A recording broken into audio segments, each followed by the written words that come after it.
Live from Oil City Stadium in Whiting, Indiana, Northwest Indiana Oilmen baseball is on the air. It's the Northwest Indiana Oilmen up against the Joliet Generals. I'm Brenna Vickery, glad to be joined by Leo Staudaher. And tonight, Leo, the Oilmen try to continue the momentum they built last night. It was not a clean game, but they created some momentum by winning that one in walk-off fashion. You're right that it wasn't maybe the cleanest game for the Oilmen, but there was a lot of positives you could take away. The fact that they, not that they lost the lead, but they were able to stay in composure after losing a lead, come from behind, and stay in that game and eventually walk things off. There were some positive takeaways from how they showed some competitiveness in that game. It's a rematch of last year's championship series tonight, Oilmen and Generals. Last year, a lot of good meetings between these two teams, including a compelling championship series. And with a lot of the roster from last season's championship team back for Joliet, you know that the Oilmen and Generals, whenever they meet, it's going to be a fun one. So hopefully we're in for another good one. The Generals have a good mix of pitching and offense, so this could be a classic here at Oil City Stadium. Quick timeout, I'll have the lineups for you when we come back. Our pregame show continues next. Oilmen and Generals in just a few on the Northwest Indiana Network.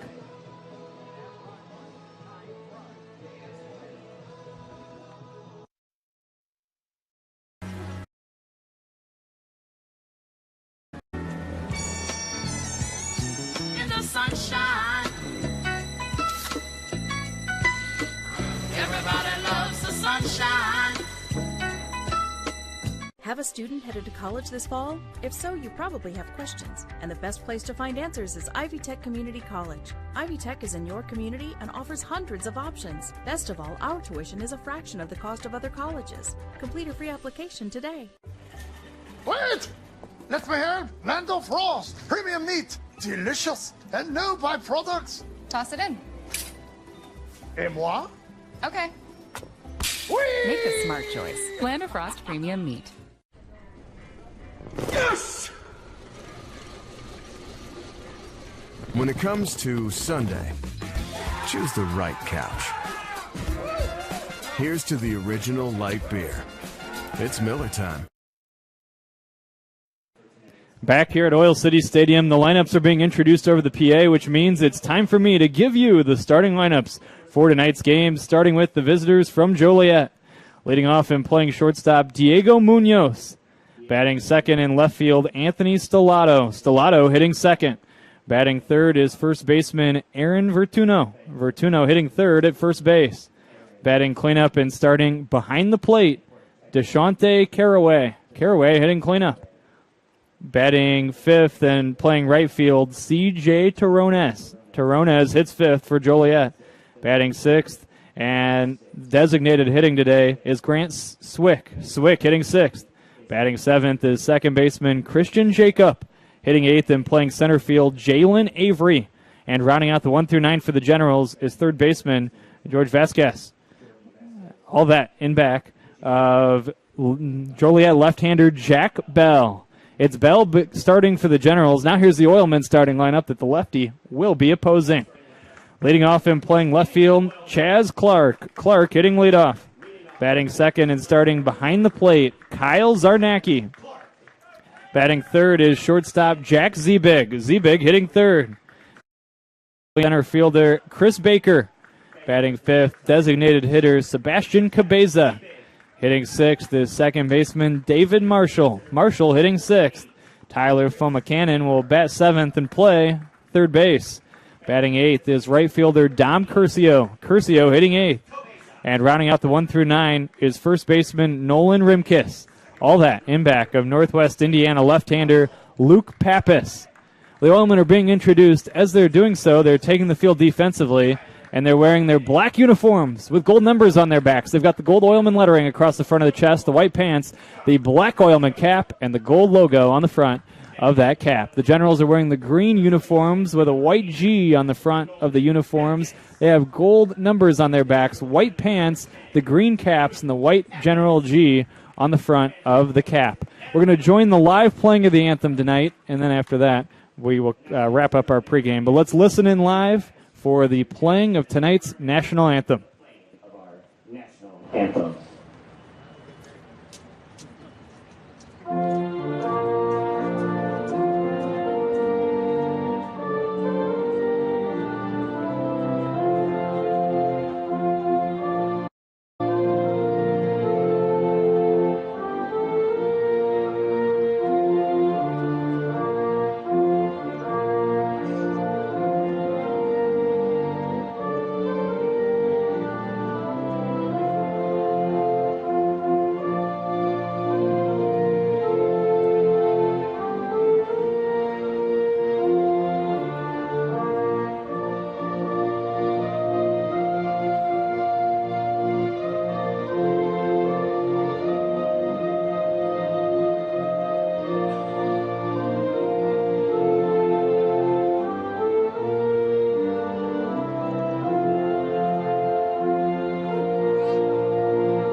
There you have the playing of tonight's national anthem.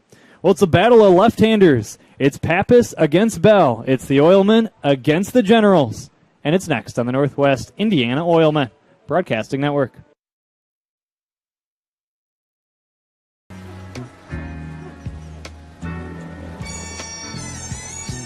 the sunshine.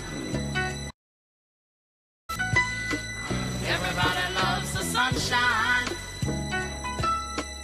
Have a student headed to college this fall? If so, you probably have questions, and the best place to find answers is Ivy Tech Community College. Ivy Tech is in your community and offers hundreds of options. Best of all, our tuition is a fraction of the cost of other colleges. Complete a free application today.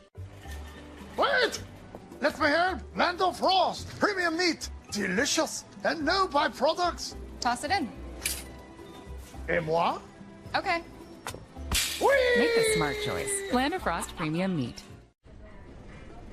Yes! When it comes to Sunday, choose the right couch. Here's to the original light beer. It's Miller time. Back at Oil City Stadium, final warm-up tosses being heaved by Oilman lefty Luke Pappas. The umpires are all set to work tonight's game, and it's our old friends, two of the longest tenured umpires in the Midwest Collegiate League, now the Northern League, calling the balls and strikes. One of the OGs of the league's umpiring crew, Art Garcia, and our good friend Mike Clay will have the decisions on the base paths. The weather had a little bit of a shower pass through. In fact, we were rained on when we were standing outside a little bit earlier during batting practice, but that matters not now because it's dry at game time, and we have a game time temperature of 66 degrees under cloudy blue skies at beautiful Oil City Stadium. Diego Munoz is going to lead off for the Joliet Generals. Left-hander Luke Pappas set to toe the rubber for the Northwest Indiana Oilmen, who won in walk-off fashion last night 9-8 over the Crestwood Panthers in a game they led 6-1 after one inning. But Crestwood rallying and making it, or the Corn Dogs, I should say, over the Lake County Corn Dogs, making it a ball game last night. This is taken for a strike on the outside corner in the count 0-1. I confused myself because the Generals also had a ball game by a score of 9-8, and that was a defeat when they were walked off by Crestwood in a very similar game last night. First pitch comes at 7-11.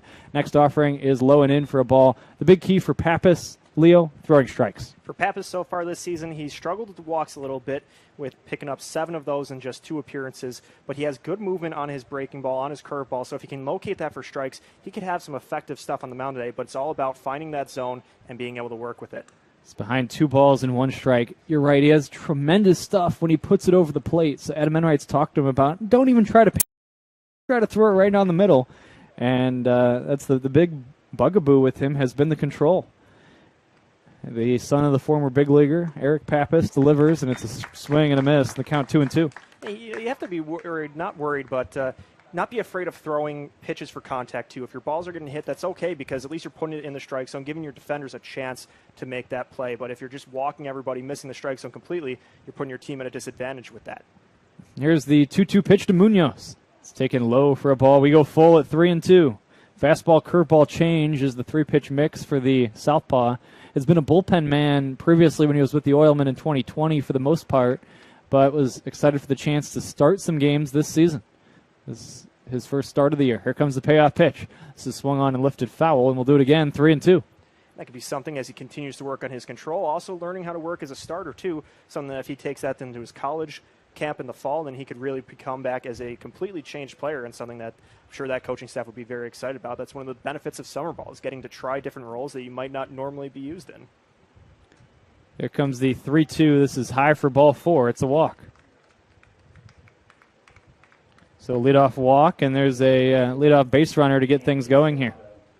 See how Joliet tries to make the Oilmen pay for that. They're a high-powered offense. They can really drive in these runs. So now with a runner on base, nobody out to start the game, this is exactly how they want to get things going here. Stellato standing in next.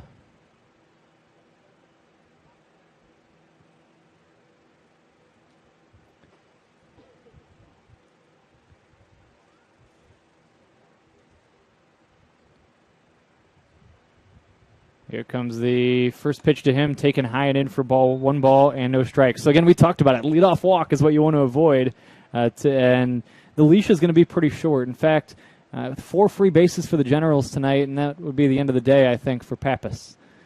Here's the 1-0. This is taken high for ball 2, 2 balls and no strikes. You're looking at a day for the Generals where they're not playing some of their regulars, no Bryce Vincent or Brennan Fisher in the lineup.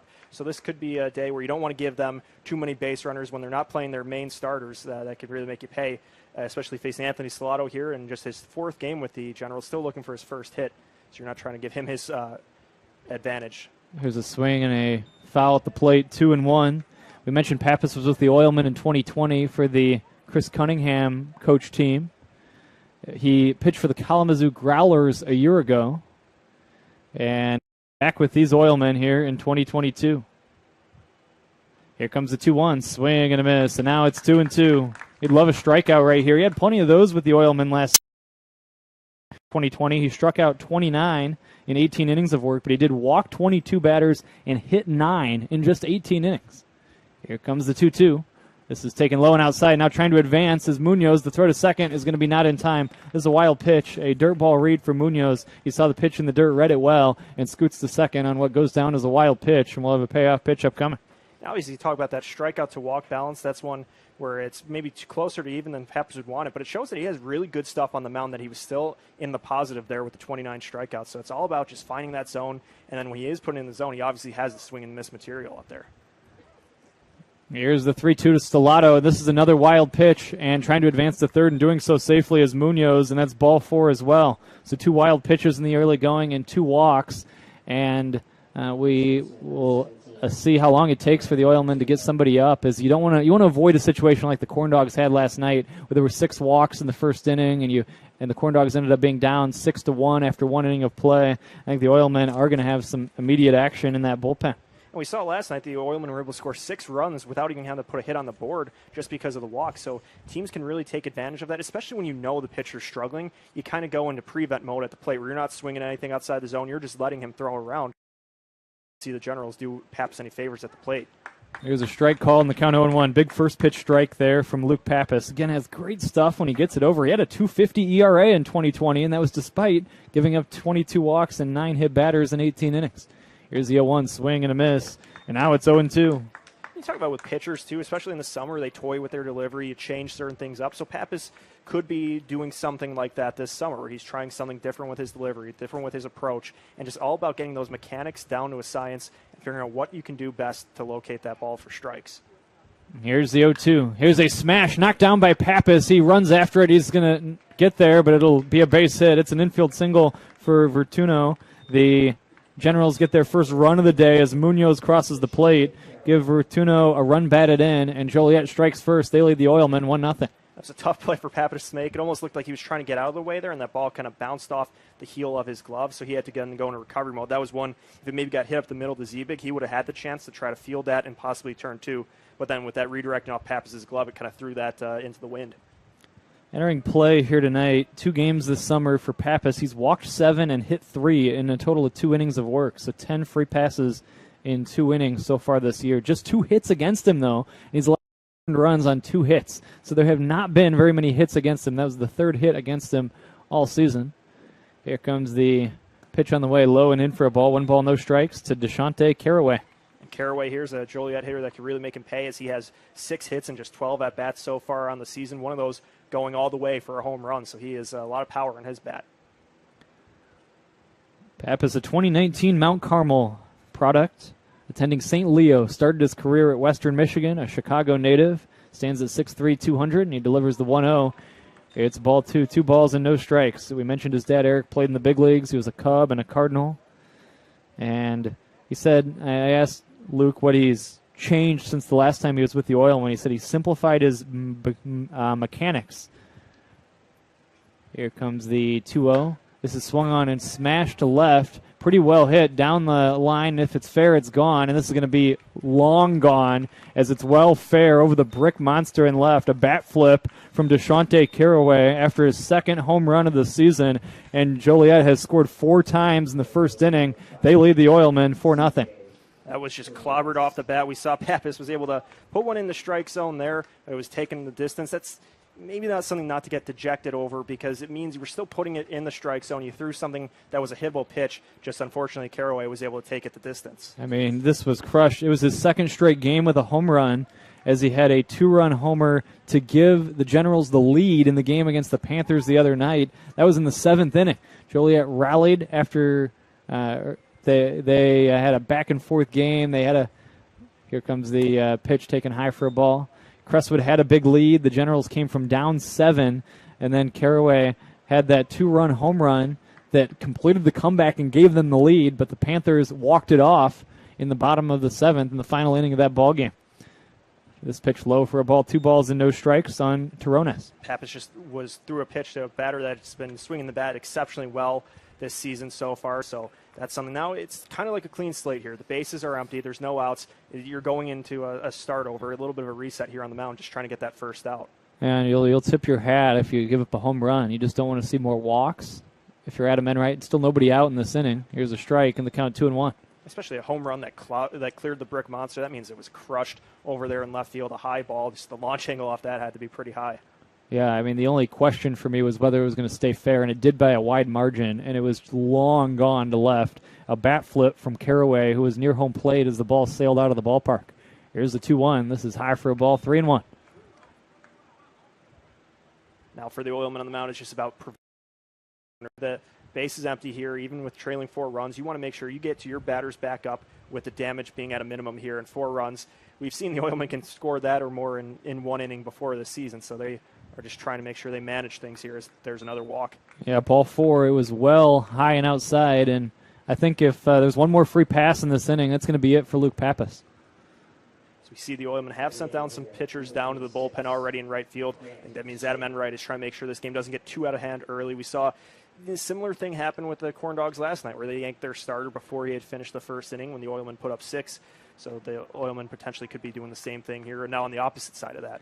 Yeah, and you don't want to let it get to 6. 4 is enough here if you're the Oilmen. Here's the pitch low and in, and trying to advance. Now the throw down to second base is going to be in time. A bad base running move by Terrones. This goes as a put out 2-4, not a caught stealing, as Terrones tried to advance on what would have been a wild pitch if he made it safely. He thought he had a chance to move up on the dirt ball read, and it was not the best read on it, and the Oilmen will take it and out on the bases at this point, as now there's 1 away, and the count 1-0 on Swick. It's the first out of this first inning. Here's the pitch taken high for a ball. When a guy's struggling on the mound like this, the last thing to do is give him an out on the base pass. And that was just a great play by Zarnacki behind the plate. Good recovery there to help his pitcher out there, get that throw there in time, making the good read off the dirt, thinking maybe that the base runner had more time, but he was able to really help his team out at a great margin there. 2-0 low and in, the count 3 balls and no strikes.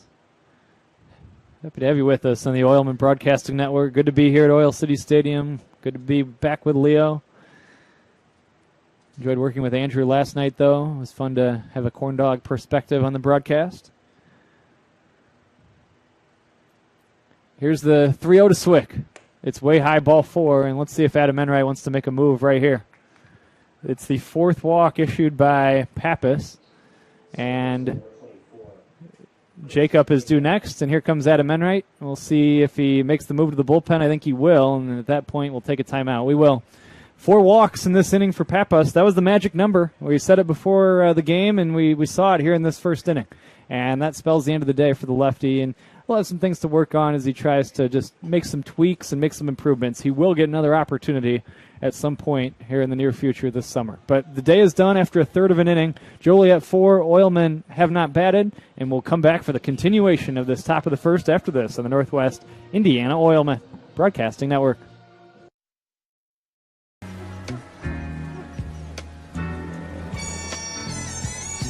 In the sun.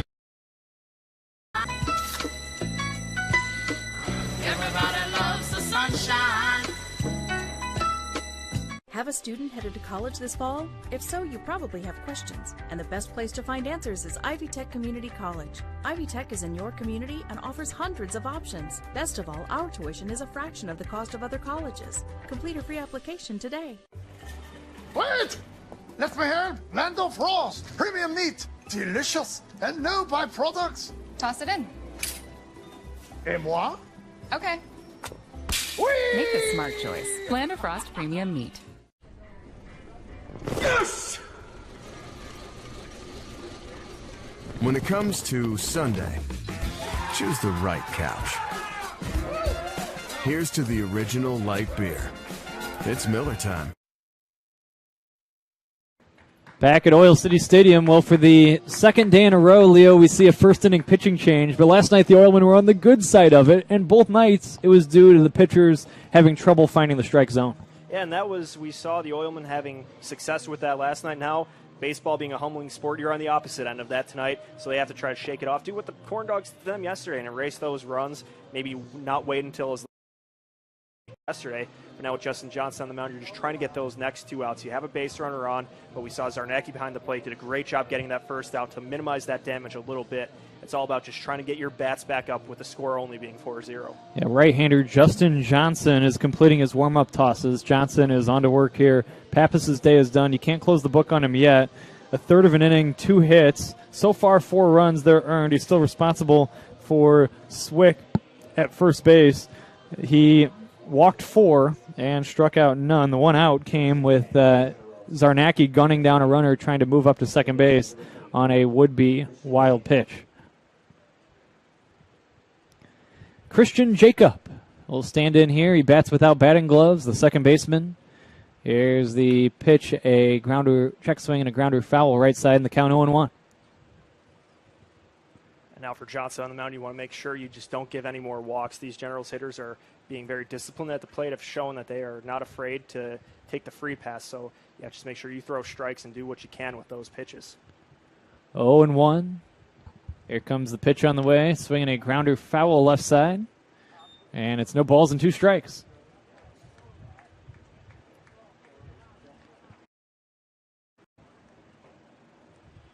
We've seen Johnson a pair of times so far this season. He had a really good outing against Crestwood where he went 2 innings, striking out 4, and he's hoping to have a similar type of outing today with the swings and misses. Here's the set and the 2-strike pitch. It's low for a ball. Try to get him to go after one. The count goes to 1-2. Yeah, with the 0-2 count, he had a little bit of room to play with there, trying the ball moving away from the plate there, lower in the zone, but Jacob was disciplined there and laid off it. 1 ball and 2 strikes. This can be a tough spot when all of a sudden you're summoned into long relief duty in the first inning. Here comes the 1-2. It's a ground ball to the left side. This is going to be scooped up by Fumacannon. Throw to second. They get one. A fielder's choice. It goes 5-4 on the fielder's choice. Jacob to first safely. Out for the second out of the inning is Swick. And now Jalen Avery will come up with 4 in, 1 on, and 2 gone. Good play by McCannon there to make that throw on the run. He was able to scoop it quickly, get the lead runner out there. The Oilmen weren't quite able to turn 2, but at least they were able to get 1 out on the board there. The worst thing that could have happened there would have been a defensive miscue that resulted in both base runners to be safe and continue this inning. Jalen Avery is standing in. Here's a pickoff throw to first. Unable to squeeze it there was Rimkus with the runner diving back in at the same time the throw arrived. 4-run first inning for Joliet. 3 coming on the home run by Deshante Caraway. Rock and roll night here at Oil City Stadium. Here comes the pitch. This is swung on and rocked foul. Right side and out of play, and the count 0-1. Jalen Avery 1 for 3 on the season so far. But we talked about this last night. Coming in the first inning out of the bullpen when you're probably not expecting that going into the game. Here's the 0-1. It's a strike, 0-2 on the outside corner. And not only are you trying to get out of this inning, but I'm assuming Adam Enright's going to want to get some length out of Johnson the same way that the Corn Dogs did out of Troxel last night. Bullpen pitchers, sometimes you don't start warming up until a couple innings into the game. It's not as loose as you could be in the first innings. So now that he's summoned to action here early, that could really change his approach. Swing and a miss, strike 3. Avery is out on strikes. Nice job coming out of the pen by Johnson, but the inning doesn't end before the Generals do damage. 4 runs. They do it on 2 hits, including a 3-run homer, and they leave 1. After a half, Joliet 4 and the Oilmen coming to bat on the Northwest Indiana Oilmen Broadcasting Network. We don't go to the office, we build it. This is a truism with Ironworkers Local 395 and the Indiana Contractors Association. Our goal is to exceed our customers' expectations. We provide a skilled, OSHA-trained, drug-free workforce, as well as many other certifications from our 4-year training program. Every time you hire an iron worker from Local 395, you should feel confident that you are receiving highly trained, highly skilled, and drug-free journeymen and apprentices who take their job and your project seriously. For more information, contact us at 219-763-7900 or ironworkers395.com. You guys are crushing it. See how 8 grams of healthy protein in Land of Frost premium meat gives you energy and keeps you full. Let's get those buns toasting, bread. Cheese, 10 more. Go. I'm getting shredded. Make the smart choice. Land of Frost Premium. Back here at Oil City Stadium, where the Oilmen are set to come to the plate for the first time as Jack Bell completes his warm-up tosses. Bell back for another season with the Generals. We saw him a year ago cover 44 2/3 innings. He struck out 50 against just 9 walks, posting a 3.02 earned run average and a 2-2 record for the league champion Joliet Generals last season. The 5'10", 180-pound left-hander is completing his warm-up tosses, and he has the benefit of pitching with a 4-run lead as he takes the mound for the first time. That could be a huge advantage for now a pitcher taking the mound and your team's already up by a 4 spot there. You can kind of know that you have a little bit more room to work with on the mound, and then you're just trying to keep the door shut on the Oilmen here. Just trying to make sure you throw strikes, hope your bats can continue to speed through this lineup, and now for Bell, he can just pitch with a little bit more comfort level on the mound. It'll be Chaz Clark, the Oilman leadoff hitter, set to step in. Bell, the Manuka native, attends Western Illinois University, and he had a really good year for the Leathernecks. In fact, he made 31 appearances, setting a school record for the most appearances in a single season. He had a 5.06 ERA, and that actually led their pitching staff. So on a staff where they gave up a lot of runs, he was at the top of the list in terms of go-to arms out of the bullpen, as 30 of his 31 appearances came in relief. I remember from talking to him a year ago that he has an interest in sports broadcasting. I had talked to him about doubling as an intern for us this year while playing for the Generals. This is taken for a ball, 1 ball, and no strikes, and I think he wants to go into something in the sports broadcasting realm. Western Illinois has a good program for that. I know a few guys that have gone there. I'd like to give them grief that it's not as good as Illinois State's, but it's a respectable program for sure. Former Oilman broadcaster Connor Fredland went there. I think I got the name right. Here's the 1-0. This is a looper to the left side. It's a base hit. Chaz Clark leads off with a single to left, and that's the first out, or I should say the first on here in the opening inning. The Oilmen are going to need a lot more of that. They struggled to pile up the hits last night, really only finishing with 6, and most of those didn't come till the back half of the game. But trailing 4 already, you're going to need to mount a lot of hits early and often here, and Zarnecki's somebody at the plate that can certainly do that, as he's got OPS of 575. Yeah, the Oilmen simply need more hits. I mean, it's been a bit of a struggle lately to notch base hits. Here's a strike. And this has proved to be a team that, as I talked with Adam Enright about last night, might not be a team that's going to bang a lot of home runs or hit doubles to the gap. And they're going to have to manufacture runs. Here comes the 0-1. This is swinging a foul. And he said that the players are starting to see the value of, like last night, working walks, putting the ball in play and finding a way on base, moving guys over, bunting, stealing bases was a huge factor last night yet again. Here's the set. And the 0-2. This is high and outside, 1-2. This team might have to scrap its way to victories. And we've seen that this Oilman team has a lot of baseball IQ on the base paths, too, in the way that they've maybe stolen a lot of runs, taken advantage of some errors, of some bad throws, being able to have a heads-up awareness on the base paths to make something out of nothing and sneak some runs. I mean, he's good at that, just from what we've seen in a small sample size.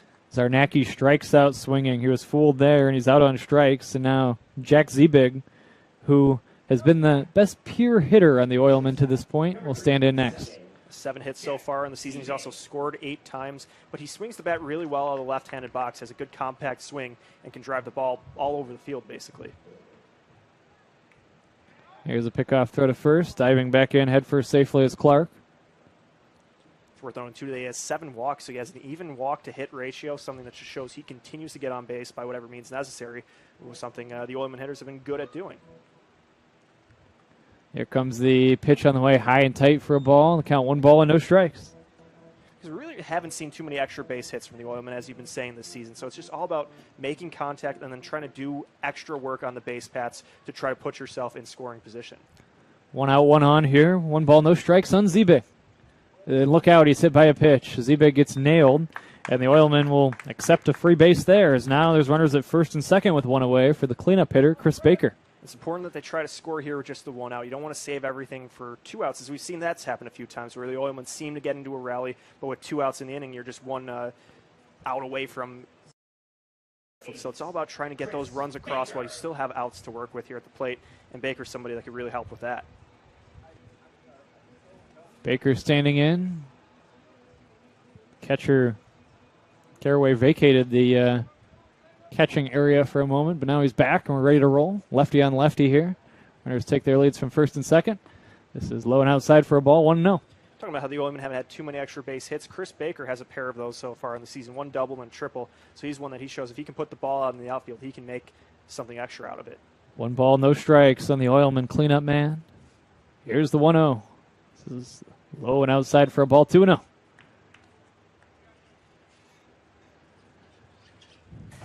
Z-Big at first. He was hit by a pitch a moment ago. Clark had the single to lead off this inning, and he's at second. Oilman trying to get on the board and respond here in the first. The 2-0, swinging a grounder foul right side. Count 2 balls and a strike. It's important that the Oilmen, so that they've shown so far that they're responding quickly to those runs on the board here, that they're getting base runners on, because you don't want to see this team put their heads down, play with less confidence, but they're showing that they're fighting right away, trying to get back in this game. 2-1 to Baker. Here's the pitch, swinging a foul left side, and the count evens at 2. Because obviously having to go to the bullpen in the first inning, that shows that things might get tricky with the pitching staff today. You might have to use certain guys earlier than anticipated, so you want to try to help your pitching staff as quick as you can, get runs on the board fast. 2 balls and 2 strikes on Baker. 1 away in the inning. Here's the break even. Low and outside for a ball. We go full at 3-2. 2 games for Bell this season. 1 start, 6 innings, 12 strikeouts, 2 walks, just 2 hits against him. And he has not allowed a run. On June the 3rd at Lake County, 4 innings, just 2 hits allowed, no runs. He struck out 8 and walked none in his last outing. How about that? 8 strikeouts and no walks. Here's the payoff pitch. This is fisted toward third. It's Vasquez, and it gets by him. And this goes into left field. It's an error on the third baseman, and a run comes in and scores. This was a slow roller fisted past Vasquez, the third baseman. Clark comes in and scores. Z-Big safe at second. Baker reaches first safely on E5, and the Oilmen have a run back. And when you put the ball in play, good things happen. It's 4-1. And that was one that looked like it could have just been a routine out there, but then it looked like the third baseman, Vasquez, lost it in the transition there, went out to the outfield, and then a heads-up play by Clark going around third base, scoring there. And that's what the Oilmen did a lot. So they made something out of nothing where it looked like he had an automatic out there, and then were able to instead finish the play with a run on the board. Here's the first pitch to Cabeza. This is low and inside, and the count 1-0. We talk about how tough it is on a pitcher when there's extra outs in an inning. And that's one where for Bell on the mound, it looks like you should have had an out there. Now you have no outs on the board. So you still have 2 base runners on, and it just becomes tougher to pitch out of that situation. You extend your inning, you extend your workload, and you're still searching for that second out. It would have been tough to double up Baker there, but it was a possibility to even get 2 outs on that play. This is swung on and lifted foul. Probably hit a little too slowly. Baker with pretty good speed, but step on the bag at third. You might have had a shot at first base, but instead you don't even get the 1. That was one for the Oilmen where it kind of benefited the fact that that was such a slow roll, as it would have made the double play probably impractical. But fortunately for the Oilmen, there were no outs recorded on that play. 1-1 on Cabeza. Here comes the pitch. Taken for a strike, and it's 1-2. You see Bell's working with kind of a sidearm delivery. That makes it tough for the hitter at the plate, especially for a right-handed hitter like Cabeza facing the left-handed pitching Bell. It makes it tougher to get a read for what kind of grip Bell has on the ball, so you don't really see what it's going to do until it's getting right close to the plate on you. Here's the 1-2. This is low and outside for a ball. 2 balls and 2 strikes. Cabeza is someone that was looking for his first hit last night and was able to get a pair of those, both of those in big spots, 2 hits and 2 runs driven in. He reached base 3 times in the win last night. Big for him. Let's see if that can turn him around offensively. Here comes the 2-2. Taken for a strike 3 call, and that is out number 2. That's big for Bell there. They get the strikeout looking, getting out on the board without having to risk putting the ball in play. Really able to silence the Oilmen after a wacky play resulted in a run on the board. David Marshall with 2 outs and 2 on here in the opening inning. 4-1 in favor of Joliet. The sun has come out. It's kind of peeking through the shadows after it was cloudy much of the day and there was some rain during batting practice. This is taken for a strike, and the count 0-1. BP occurring in the cages beyond the right field fence rather than on the field of play. 0-1 on Marshall. The Oilmen would love more in this inning. Here comes the 0-1. This is low and outside for a ball. The one run they have is an unearned run, and it's going to remain that way after the strikeout a moment ago. And anything further in this inning will be unearned, and they'd love for it to turn into a crooked number, but it's going to take perhaps a 2-out hit for Marshall. Lefty on lefty. Here's the 1-1. Strike 2 call. Now it's 1-2. And Marshall's been producing all season for the Oilmen, playing in his 11th game of the year, and has 7 runs driven in so far through those 11 games on 10 hits. 1 ball, 2 strikes, 2 outs. Runners take their leads from first and second. Here comes the pitch on the way. Taken for ball 2 off the outer portion. Joe Silva was a step toward welcoming his team to the third base dugout, the general manager. By the way, Joe, the reigning Midwest Collegiate League Manager of the Year. Here comes the 2-2. This is taken for ball 3. It was his first season at the helm of the Generals after he replaced the man in the third base coaching box for the Oilmen now, Matt Vituli. With the previous general manager, they really struggled during a couple years under Matt. And Joe Silva turned him around a year ago. Here comes the payoff pitch. Swinging a tapper to the right side. This is going to dribble foul.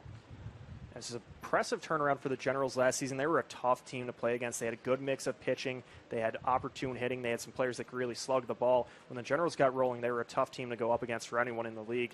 And they proved that when they came in here and took 2 of 3 from the Oilmen in the championship series. Great job by Joe Silva and his assistant coach, pitching coach Adam O'Malley, who is back with him again this year as well.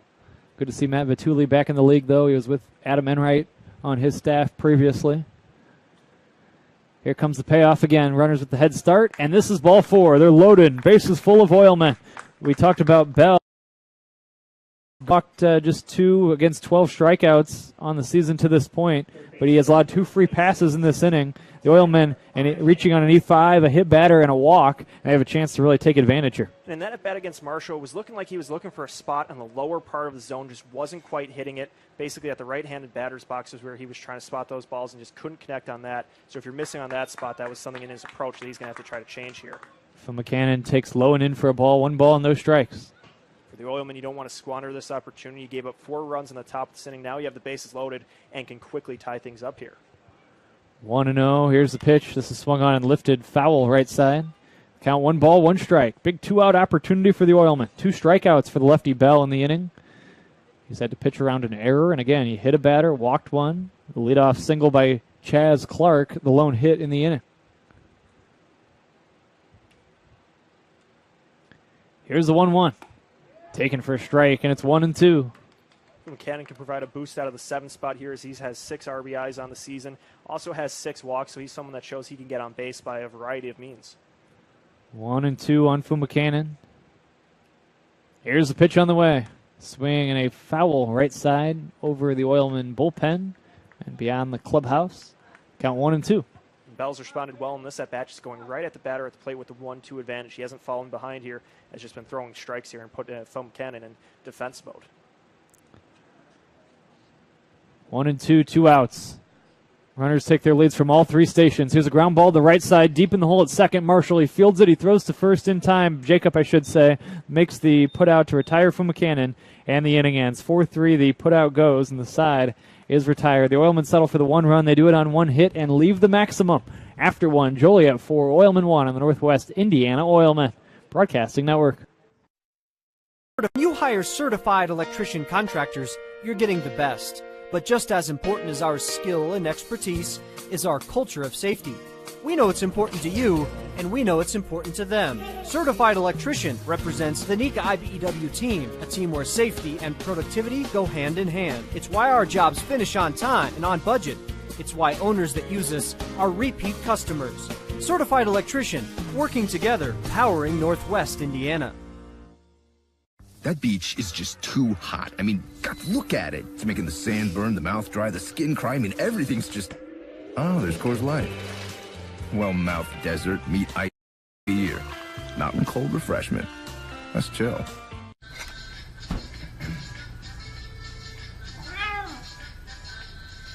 You didn't do anything wrong. You just didn't know Miller Lite has more taste and only one more calorie than Michelob Ultra. Now, you do.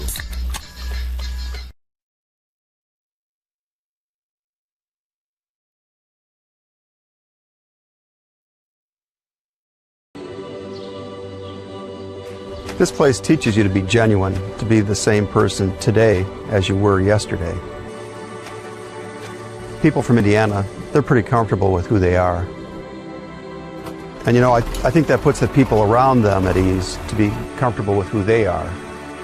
The values that built Indiana are here in Strachan Van Til. We're Indiana's grocery store, and we're proud to be Indiana made.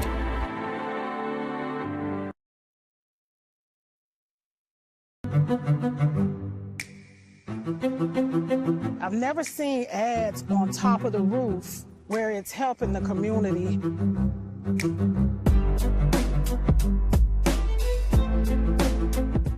I am a success. I am the future. I am. I am. I am. I am. I am. I am. I am. I am. I am Ivy Tech Community College. Are you?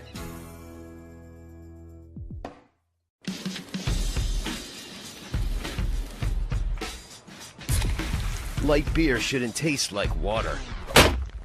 Miller Lite has more taste and only 96 calories. It's Miller time.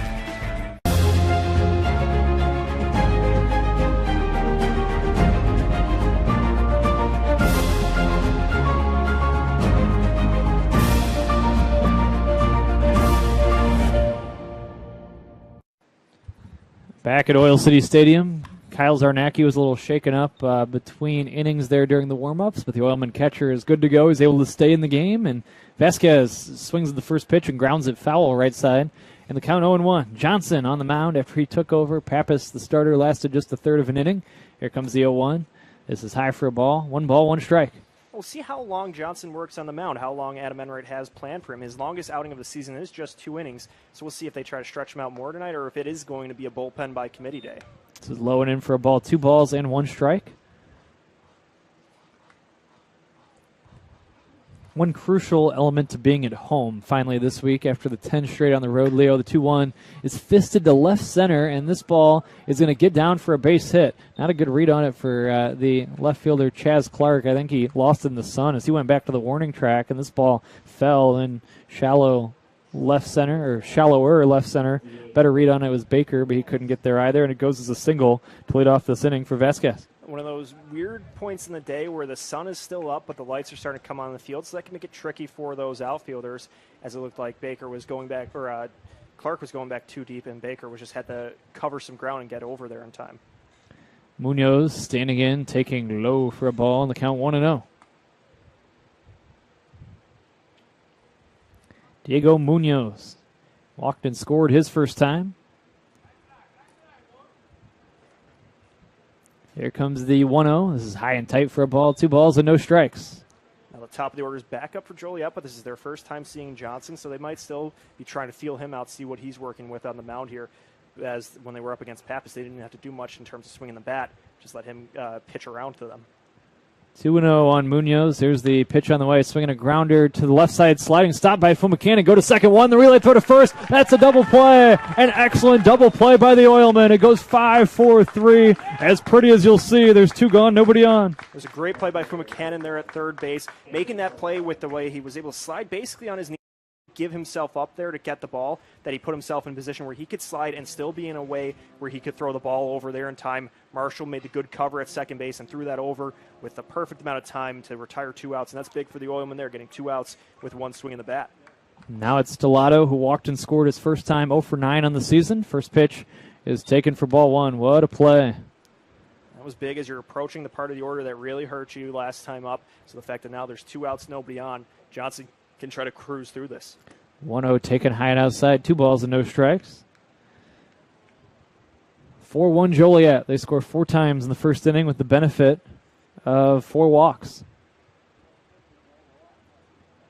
2-0 on Stellato. Here's the pitch from Johnson. On the outer edge for a strike. It's 2-1. That double play helps Johnson keep his pitch count down low, so if you need him to go deeper in this game, he can possibly be in a better spot to do that now that he's able to get that double play there. Here's the 2-1 pitch. Swing and a miss. The count goes even at 2-2.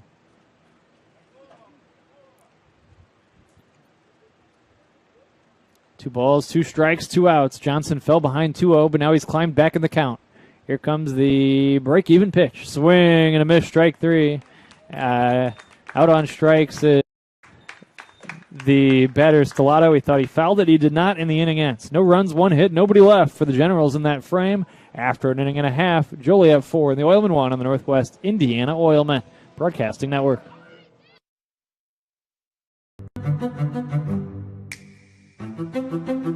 I've never seen ads on top of the roof where it's helping the community.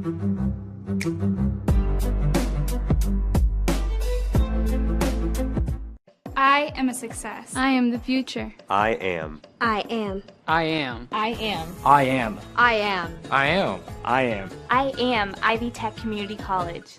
Are you?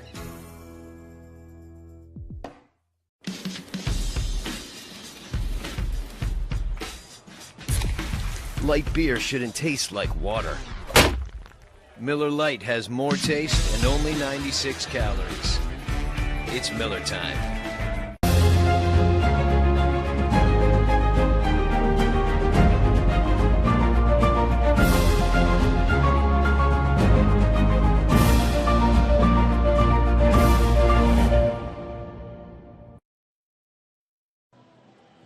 An inning and a half has come and gone. It's 4-1 in favor of Joliet. The Generals score 4 in the top of the first inning. The Oilmen chip away in the bottom of the first. And then Johnson, a big 0. A nice double play behind him, facing the minimum in the top of this inning. We'll see if the Oilmen offense can continue to chip away. That was a big inning for Johnson on the mound there, as he was able to save the arm there, get the double play, get the strikeout, puts him in a position where he could probably come out for the third inning. Now we'll see if the Oilmen offense can pick up here, as they were able to threaten against Bell, that they didn't look overpowered by him.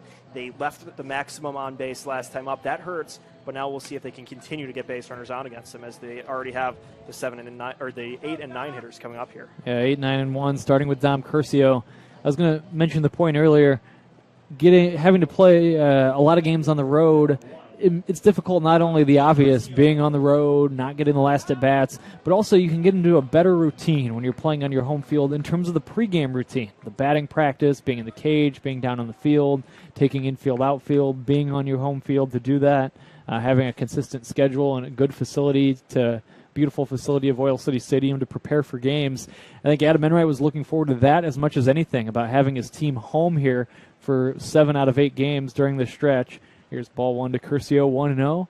Lefty on lefty. Bell's next pitch is grounded up the middle. The shortstop, Munoz, gobbles it up, and he bobbles it. An error on the shortstop. It's been a little bumpy defensively for Joliet. This is an E6, and Curcio reaches safely. But a chance to your pregame preparation. And the 7-10 starts can really help with that too, because sometimes it gives players more chance to rest during the day, get their body right before they come here to the ballgame playing a little bit later. You hear players at the big leagues, they like the 7 o'clock starts. So now you kind of get a feel for that here at Oil City Stadium, and just getting used to your routine, playing at the best facility at the league, getting used to batting practice at the right time can be huge for them. Here's a crack to center. This is going to be a diving, no play for the center fielder Avery. Cannot make the catch. It's a single for Rimkus as Avery slid for it but couldn't come up with it, and a valiant effort comes up shy. It's a base hit for Rimkus, and now the Oilmen with runners at first and second, Leo, and nobody out. It looked like that Avery trapped that one out in center field. So even though he didn't make the catch, he still made a good play, because that was one, if he missed that trying to dive out for it, that could have rolled all the way to the warning track, resulted in a run, maybe 2 there. So he was still able to block it and prevent the damage from being done there. As you saw, basically Curcio had to kind of wait up to see what the call was from the base path umpire to see if he could take second base there. Now it's Chaz Clark with 2 on and nobody out. He takes a strike, 0-1. For the Oilmen here, you really want to capitalize on this situation. You left a lot of base runners on last inning. This time you don't want to put yourselves in that same spot here. Try to get back in this game as quick as you can. Here's the 0-1. This is taken low for a ball. 1 ball, 1 strike. As we were saying, I mean, it's so huge to have that consistency and that's how you get better, and that's what summer's all about. That's accomplishing both goals that we have here, for the players to get better and improve. Here's the 1-1, taken for a strike, 1 and 2, and to win ball games. That's when you have those chances to get better prior to the game. athletes are creatures of habit, and whatever you can do to get set in a routine that helps you perform better. So now getting used to playing at Oil City Stadium can be big for the development of these players here. There's a swing and a foul. In college summer baseball, you don't really practice. The practice is the batting practice before the game. You play games every single day. I remember one time a reporter asked Adam Enright after a brutal loss, what are you going to work on in practice tomorrow?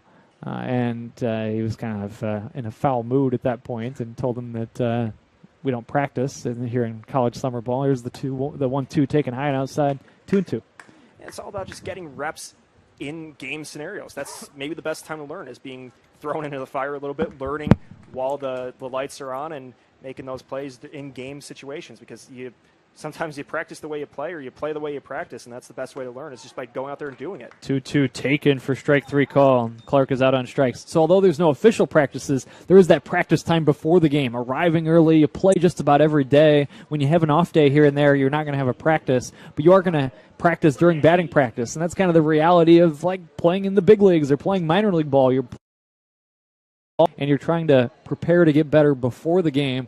That's what the Oilmen are doing during this homestand. I think we will start to see them turn a corner by the end of next week. Here's a swing and a ground ball to the right side. This is misplayed by Vertuno, and this is going to be another error, and the bases are going to be full of Oilmen. This was a routine play as well. It's the third error on the general defense, and the runners hold after advancing one base. Curcio stays at third, Rimkus to second safely, and Zarnacki safe on an E3, and now bases full, one away, and that'll bring up Zebig. These errors haven't been the hardest hit pieces of contact for the Oilmen. They've really been gifted a few base runners here, and they've just now been able to load the bases through some misfortune on Joliet's end, and this is where you really need to capitalize, because you've been gift-wrapped a bases-loaded situation with one of your best hitters at the plate here. This is a perfect spot to get back in this game. Zebig was hit by a pitch his last time. Here he takes a strike, and it's 0-1. Yeah, talking about the players getting to do batting practice, getting to get those reps in before, that's also how you build team chemistry. It's just being able to hang out, get to know your teammates before the game with a kind of a set routine like that. Here's a ground ball to the right side, diving stop by the first baseman Vertuno. He's going to try to take it to the bag, and he can't get there. Base hit. It's an infield single for Zebig. Vertuno laid out for it. He made the stop, and no one was covering for it. And then scores. Curcio scores an unearned run. Everybody moves up 90 feet. Base is still full of Oilmen, and now it's 4-2. It was a huge play for the Oilmen there. A bit of an awkward play for Joliet, as nobody was there to cover first base, as we see Joe Silva discussing things with the umpire there. But then Zebig, too, with the speed to lug things out there, to beat that out, make it a play, and get it run across the plate for the Oilmen. Now, I'm not really sure what they're discussing here. Any ideas on what Joe Silva's argument is? Mike Clay and Eric Garcia actually come together briefly, but safe is the call. Could be potentially about maybe thinking Bell applied the tag to Zebig. That's maybe the only thing I could think of. We've seen Oilman Generals games here at Oil City Stadium with controversial appeals and decisions made on the base paths, but I don't think this one will be have the same result tonight. Bases loaded for Chris Baker. One out, 4-2 in favor of Joliet. I want to get back to a couple of those points later on in the game that you just made on two different things. But right now, let's focus on this spot. The first pitch taken outside, and the count 1-0 But we'll get back to the team chemistry story, or I have kind of an anecdote that goes with that, and we'll also get back to some of the fun matchups between the Oilmen and the Generals, specifically in the postseason. Here comes the 1-0. This is taken for a strike, and the count 1-1. We see Baker here at the plate. He's really good at working counts. With the bases loaded here, that could be big for him. He goes to a lot of 6-pitch at-bats, and with the bases loaded, he's just going to try to make Bell think here on the mound here to try to drive in a few runs. Here's the 1-1. This is cracked to right. A well-struck ball. A diving attempt, no play for Tarones. A base hit for Baker. This ball gets by him and goes all the way to the wall. Rimkus in. Zarnacki in. Here comes Zebig. Zebig around third. He scores. The throw to third on Baker. He's out at third base. It's a bases-clearing double for Chris Baker. The Oilmen have taken the lead. A bases-clearing two-base hit. Baker out at third, trying to advance.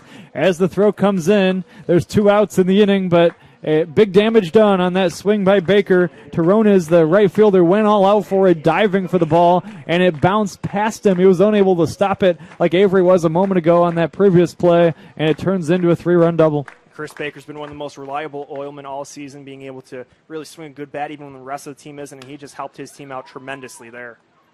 And here's a ground ball to short. Out at first base is Cabeza, and the inning ends. But not before damage done, as the Oilmen get a bundle of unearned runs. All 4 runs are unearned. There were 2 errors in that inning. The Oilmen had 3 hits, including a bases-clearing double by Baker, and nobody left. After 2, it's now Oilmen 5, Generals 4 on the Northwest Indiana Oilmen Broadcasting Network. We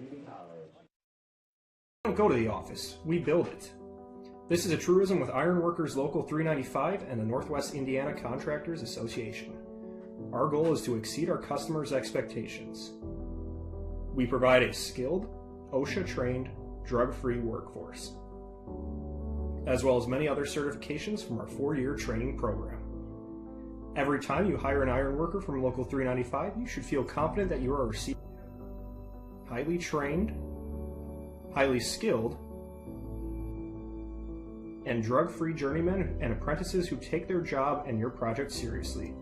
For more information, contact us at 219-763-7900 or ironworkers395.com.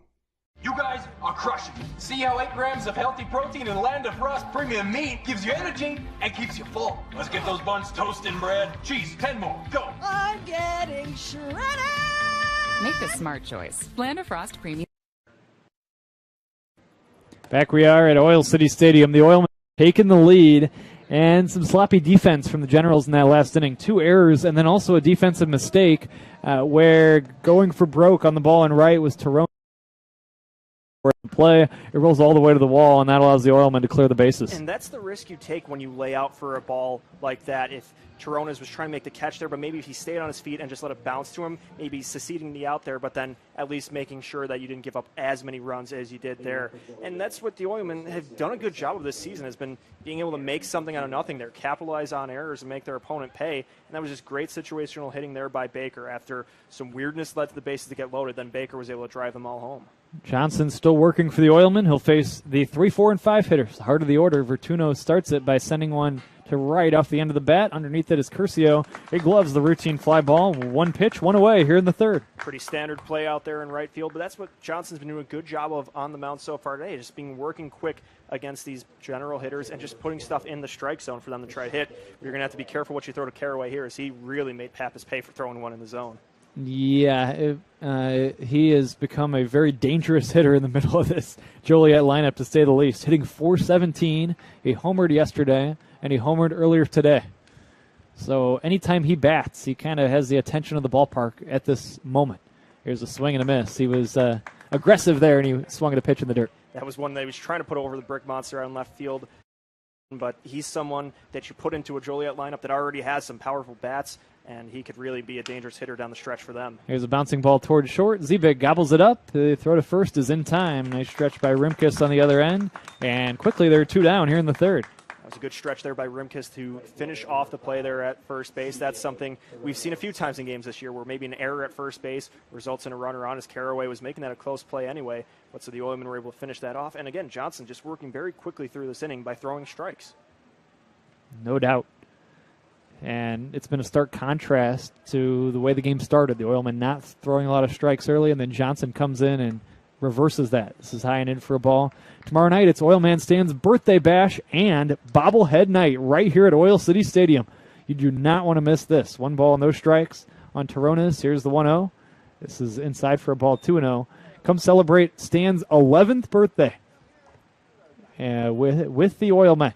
It's kazoo night, and we are giving away 200 kazoos to play Happy Birthday to Stan.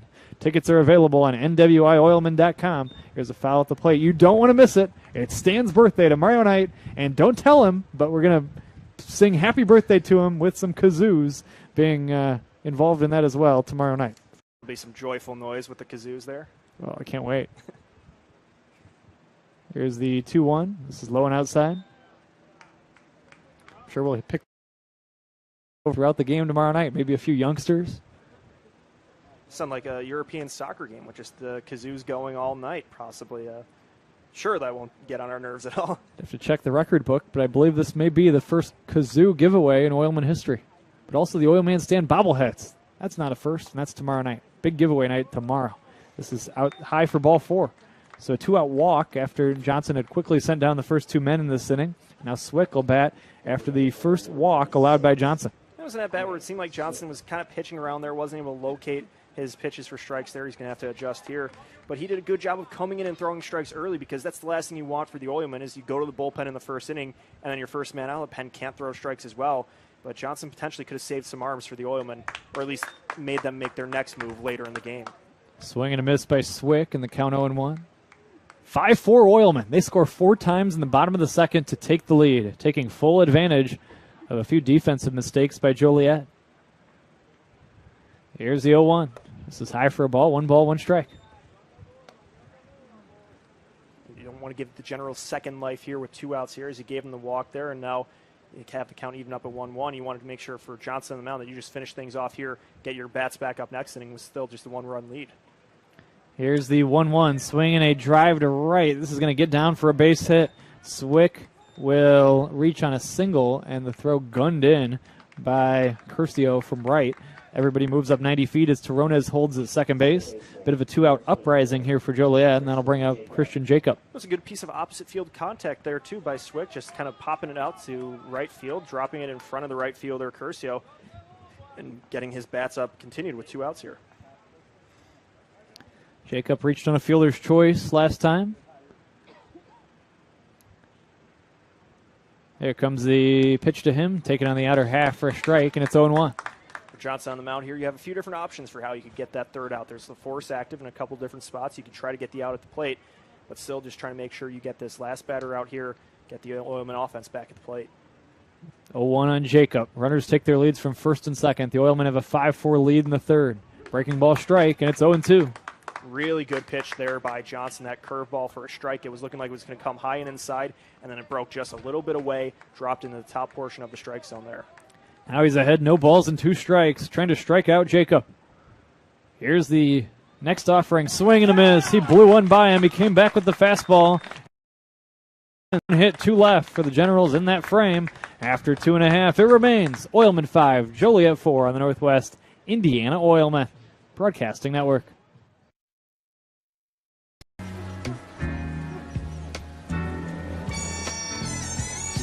In the sunshine,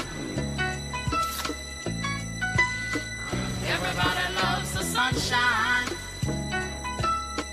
Have a student headed to college this fall? If so, you probably have questions, and the best place to find answers is Ivy Tech Community College. Ivy Tech is in your community and offers hundreds of options. Best of all, our tuition is a fraction of the cost of other colleges. Complete a free application today.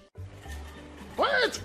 Let me help! Land of Frost! Premium meat! Delicious! And no byproducts! Toss it in. Et moi? Okay. Whee! Make a smart choice. Land of Frost Premium Meat. Yes! When it comes to Sunday, choose the right couch. Here's to the original light beer.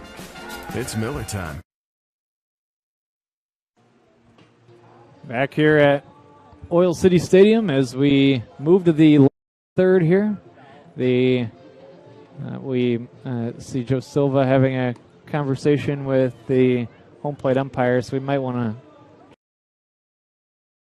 It's still Jack Bell on the mound for Joliet.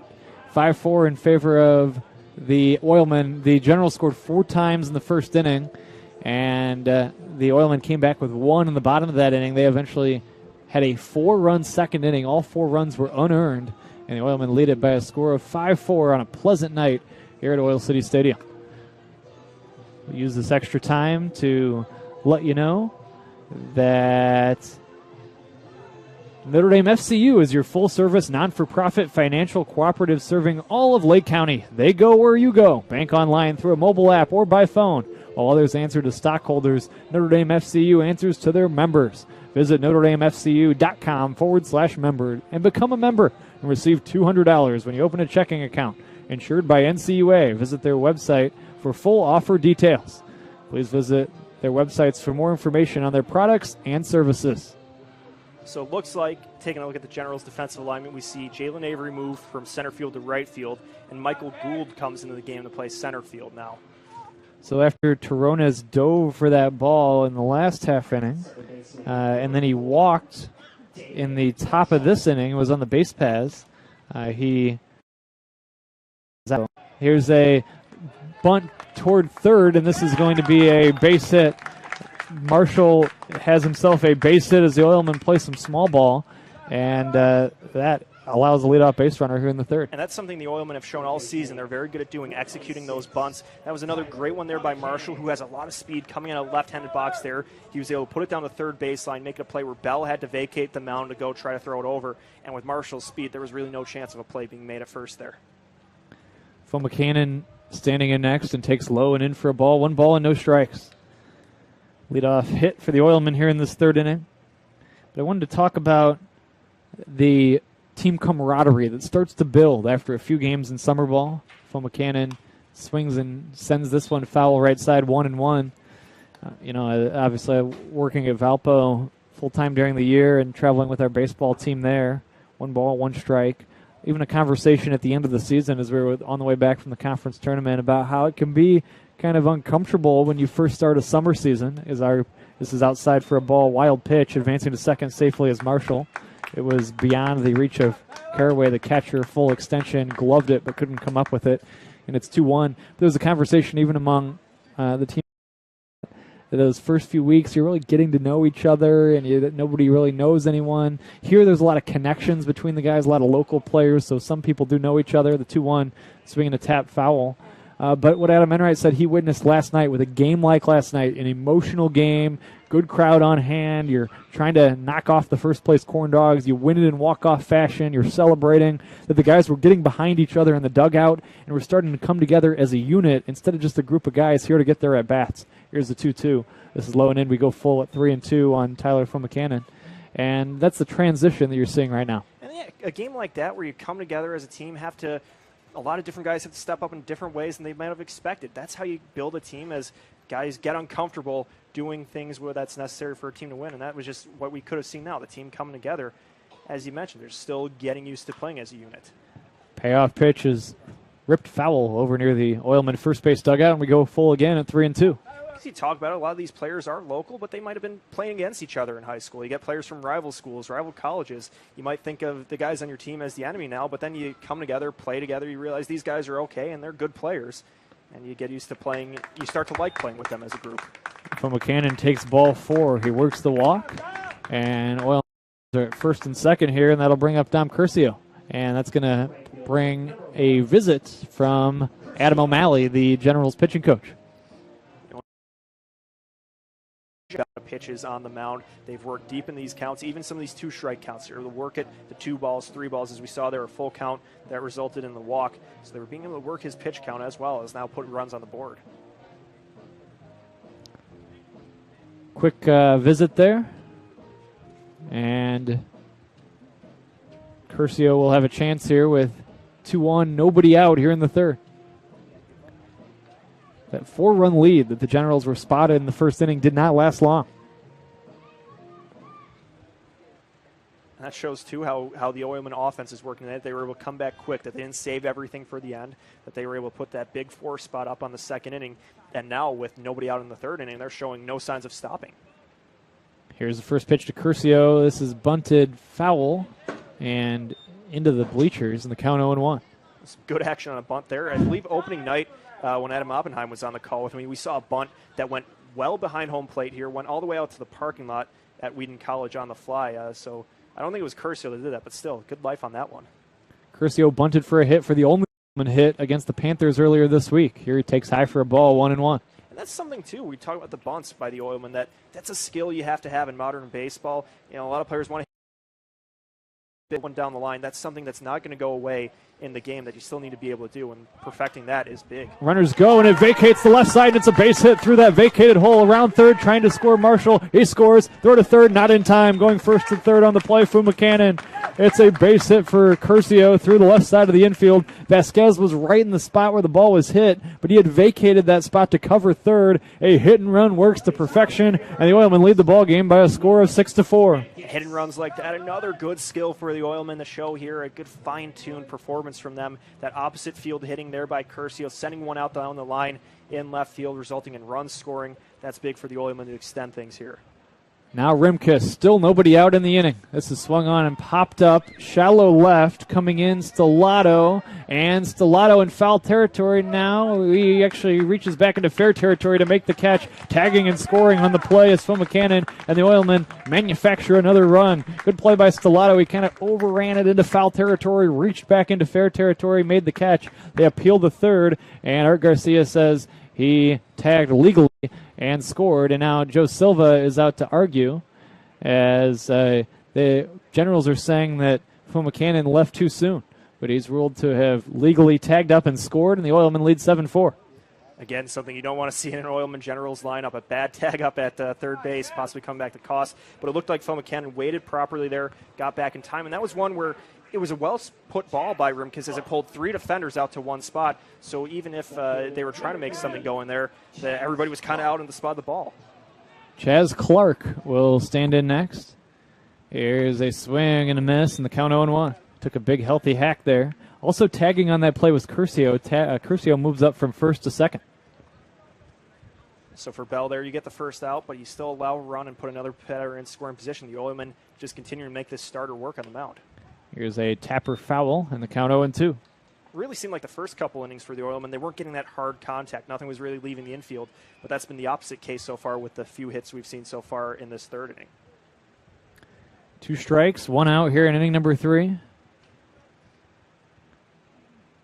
7-4 in favor of the Oilmen. The 2-strike pitch, swing and a miss.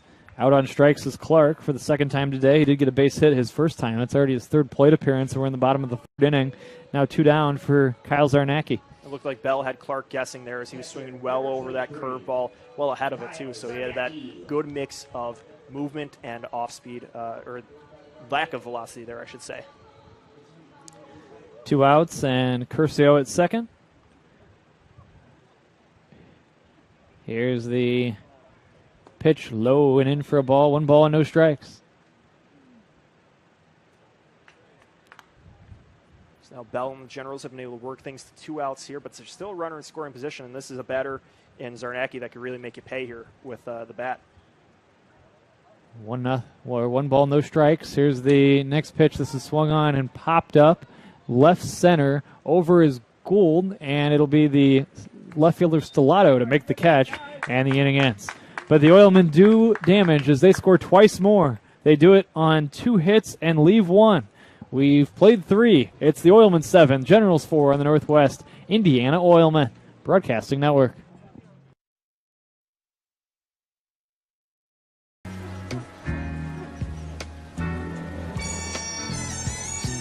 the sunshine, everybody loves the sunshine. Have a student headed to college this fall? If so, you probably have questions, and the best place to find answers is Ivy Tech Community College. Community and offers hundreds of options. Best of all, our tuition is a fraction of the cost of other colleges. Complete a free application today. Wait! Let me help! Lando Frost! Premium meat! Delicious! And no byproducts! Toss it in. Et moi? Okay. Whee! Make the smart choice. Lando Frost Premium Meat. Yes! When it comes to Sunday, choose the right couch. Here's to the original light beer. It's Miller time. Well, Justin Johnson is back out for another inning on the mound for the Oilmen, who have tacked onto the lead. They now lead this game by a score of 7-4. So far, 2 2/3 innings of shutout ball for Johnson. He's been crucial out of the Oilmen bullpen. And that's exactly what they needed, going to the bullpen in the first inning. But you've been able to have Johnson just be efficient up there, and only at 39 pitches so far at his longest outing of the season. That's what they needed, was somebody to go up there and eat these innings. You didn't want to have to go to a third bullpen pitcher early in this game as well.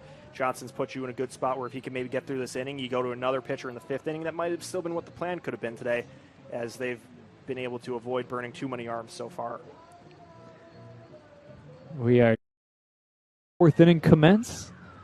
When we think about the Oilmen and the Generals at Oil City Stadium, first matchup here this year between these two teams, and of course makes us think about the dramatic championship series between these two teams a year ago. This is a rematch of last year's Midwest Collegiate League Championship Series. The Oilmen were in good shape. They won Game 1 by a score of 13-6, And then the second game happened, and that's where the Oilmen were 2 outs away from becoming MCL champions in the top of the 9th inning. And Joliet rallying against Nick Hayden, who's still a member of the Oilmen, in that top of the 9th to tie the game and force extras. And eventually the Generals won 4, 3, and 10 innings in that second game, forcing a decisive third game. And that's where the Oilmen kind of came out flat. They ran out of pitching and lost the third game by a score of 16-5. But that second game is one that we'll never forget. That was an instant classic. It was great pitching by both sides. Even Hayden in the loss there did exceptionally well to get it to that point, and the Generals had some just well-executed comebacks late in that game, too. Just really great baseball and a great way to cap off the summer into the championship series. 2-0 on Avery. Here comes the pitch on the way. This is high for a ball.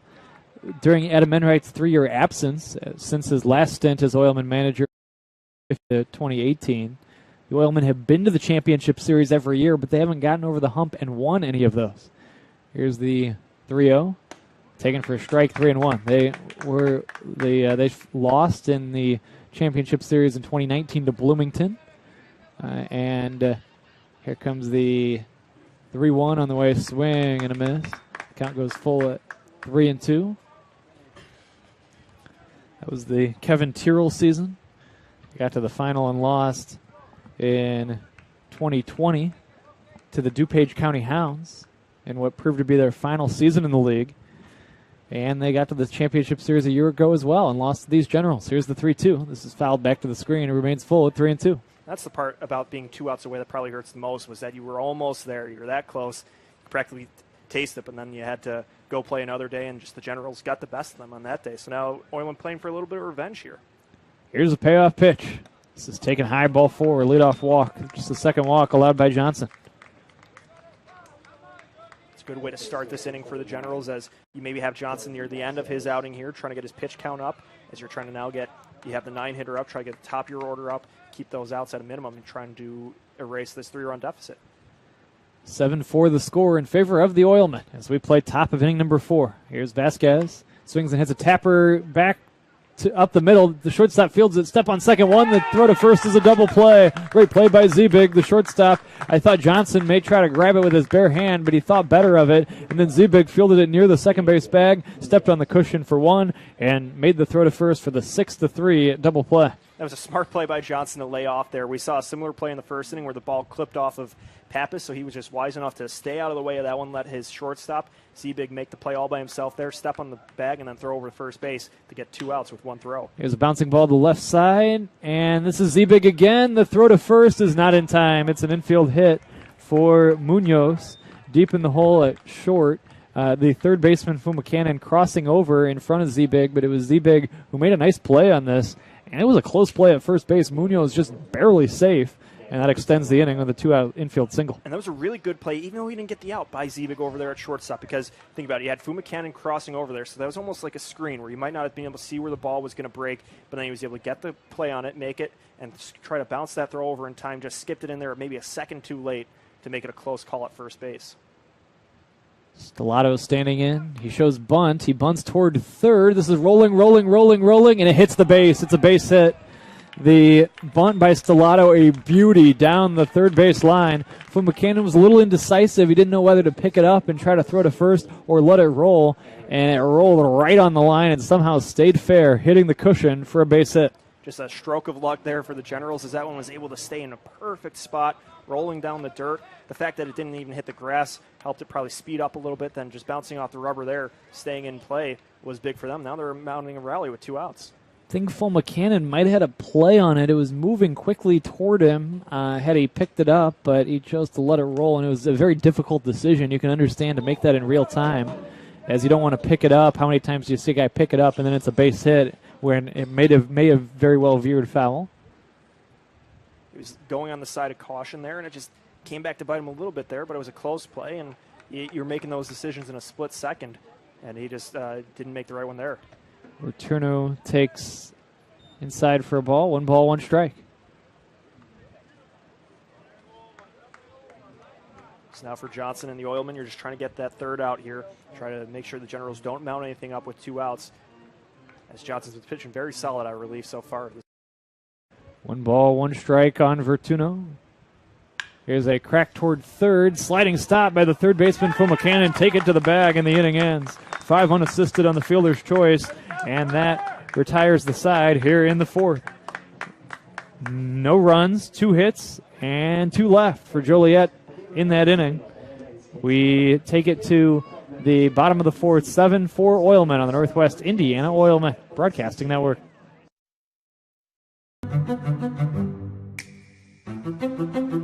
I've never seen ads on top of the roof where it's helping the community.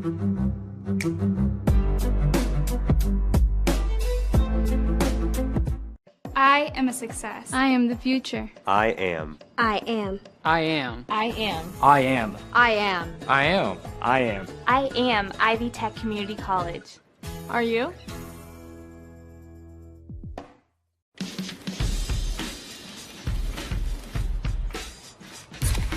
Light beer shouldn't taste like water. Miller Lite has more taste and only 96 calories. It's Miller time.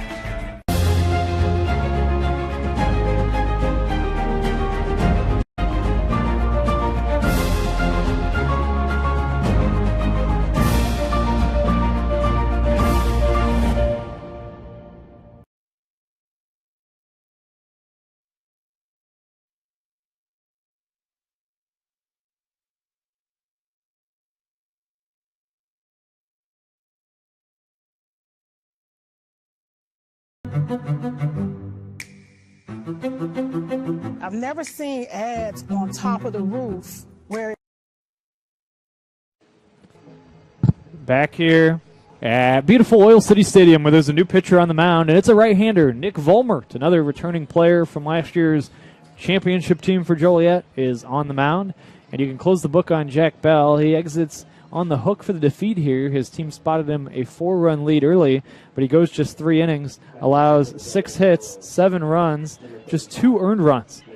As there was some sloppy defense from Joliet. The 4 runs in the second inning were all unearned. 2 walks and 4 strikeouts. And no favors from the defense, but Bell also contributed in part to the Oilmen coming back in this game, and he had a great year for the Generals a season ago, but the lefty couldn't hold the early lead today. I think if you look at it, it wasn't a lot of walks for Bell on the mound. It was mostly hits and then the errors on the defense. His defense maybe didn't help him out too much in that regard if you look at it, just the 2 runs being earned. It's one where you're putting the ball in play and just the defense maybe didn't pick up behind him there. Each team with 6 hits, but the Oilmen lead the column that counts by a 7-4 count. As Jack Ziebig will lead things off here. He has reached base twice. He singled and scored in the second. The Oilmen, we talk about not a ton of extra base hits, but the timeliness of them is huge. And their 1 extra base hit today came with the bases loaded, and it unloaded the bases on the double off the bat of Baker. When you look at that, where Baker had the perfect opportunity for that extra base hit, being able to clear the bases. A lot of these hits haven't been the hardest hit, but they've been able to result in runners on. We saw a bunt by Marshall, a well-hit ball there, and then now Baker was just able to rip one for extra bases when it mattered most, and that was important. They're situational base hitting. Ziebig stands in to lead off the bottom of the 4th inning. Here's the first pitch. It's taken outside for ball 1. 1 ball and no strikes. So now the Generals on the mound go from a lefty to a righty. That's something now the Oilmen hitters will see how long the adjustment period is from that, because now the ball is breaking a different way, coming out of the pitcher's hand from a different angle, so you have to try to get that feel for it against Volmert. 1 ball, no strikes on Ziebig. Here's the pitch taken for a ball, 2-0. Yeah, that has to be tough sometimes when you go from a shorter left-hander to a taller right-hander, totally different angle that the ball's coming in. Here's the 2-0 to the left-handed batting Ziebig, low and in, and so far all around the plate has been Volmert, and none of them in the zone. It's 3-0. And you look at it, too, Bell was kind of pitching out of a sidearm delivery, kind of a slingshot, and then you see Volmert on the mound going out of your traditional overhand windup, so it's just a completely different approach. Here's a strike call, and it's 3-1. We saw Ziebig last night reach base twice, scored 1 run, a walk, and a hit for him, a big catalyst in that come from behind, or wacky win over the Corn Dogs, we should say. Here's the 3-1. Here's a looper to center. This is going to get down for a base hit. Ziebig, his second hit of the day. He's been on base all 3 times, and he strokes a single to center to begin the 4th. Zebig, one of the newer additions to this Oilman team, but has been someone that's just been very productive out of the middle of the lineup, heading in the 3 spot today. Just good piece of contact there, right up the middle of the field, dropping in the perfect spot to get the leadoff base hit. Talked about Baker's big hit. It was aided by Tirones, who was in right at the time, who dove for it and couldn't come up with it, and it turned into extra bases. Baker was eventually cut down at third base on a relay throw, and that proved to be the final out of the inning, but not before all 3 runs had crossed the plate. Maybe Baker got a little too aggressive there, but when he was having the day he was having and you see that ball rolling as far as it did, you really can't blame him for trying to go for 3 there. This is fouled off in the count.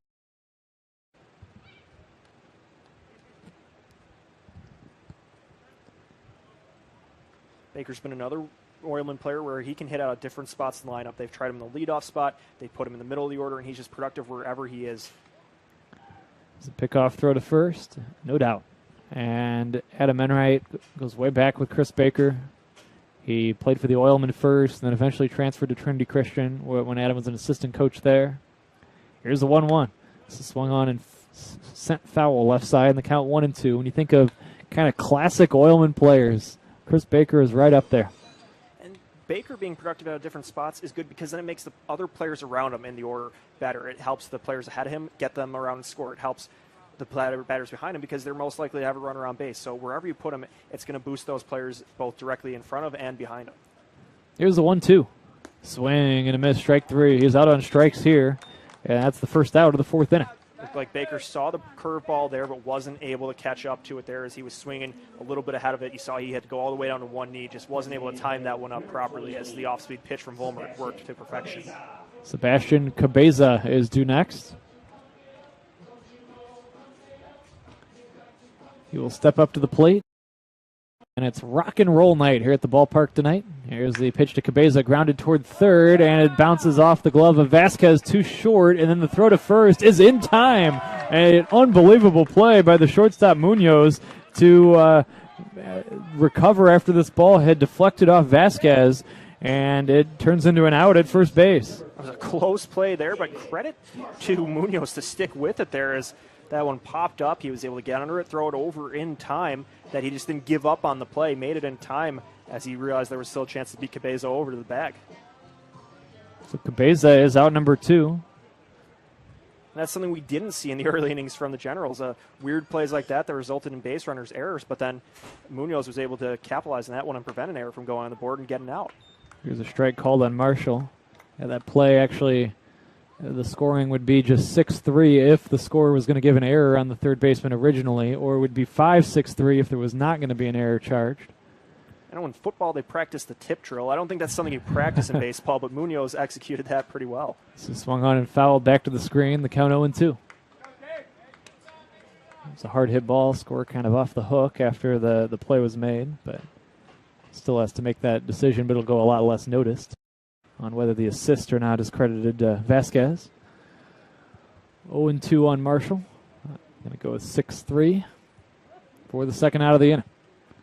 Here comes the 2-strike pitch. This is swung on and fouled back to the screen. The count remains 0-2. That one completely changes the trajectory of that inning. If you look at it, if the runner was able to get on, that's 2 runners on, 1 out. The Oilmen getting off to a roll here with David Marshall, one of their better hitters at the plate here.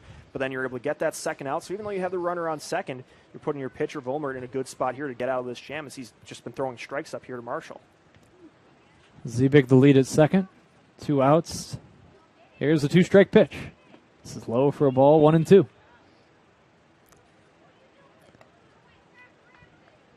David Bork handling the scoring duties from home today. Adam Oppenheim is with us, producing here for the broadcast. Brian Vickery, Leo Staudaher. Ben Slack along as well.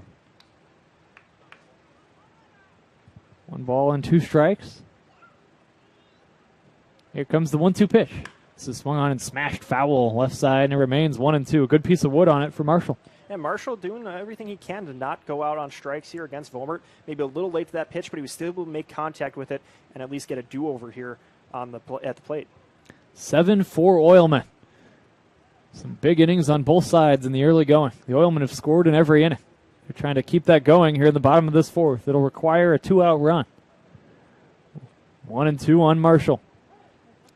Now he backs away after the long set from the pitcher Volmert.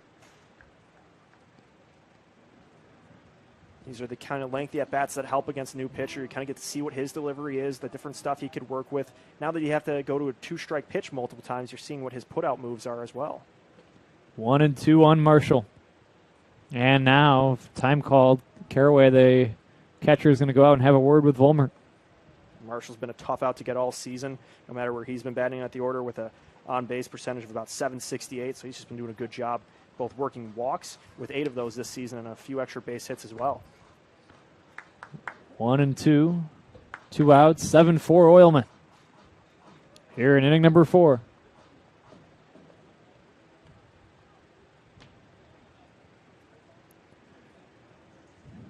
Lead at second for Z-Big. Here's the set and the 1-2. Swinging a ground ball to second, fielded by Jacob. Routine play, throws him out, and the inning ends. No runs, 1 hit, 1 left for the Oilmen in the 4th. Leo will have it for you. Adam Oppenheim's going to join him when we come back. It's the Oilmen 7, the Generals 4 on the Northwest Indiana Oilmen Broadcasting Network. We don't go to the office, we build it.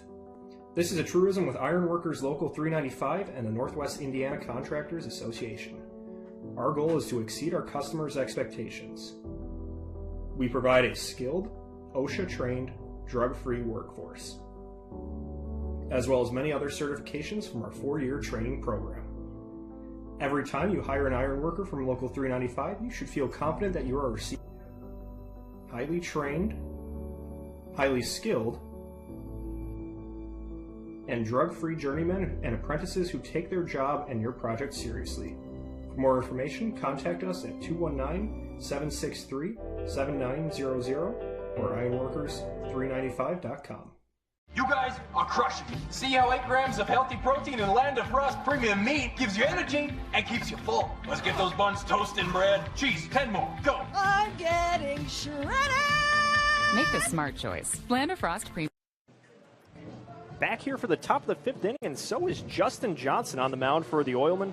Leo Stauder, Adam Oppenheim with you here for the 5th inning, where the Oilmen lead the Joliet Generals 7-4. How about this day from Johnson, coming in the 1st inning with only 1 out on the board and just doing a good job of stifling the Generals at the plate, where that game could have gotten lopsided if Johnson wasn't so solid in relief.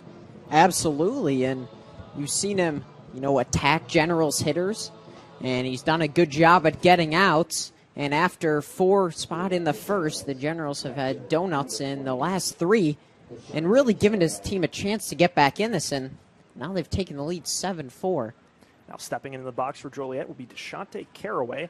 1 for 2 so far today. More on that in just a second as Johnson fires his first pitch. High for a ball.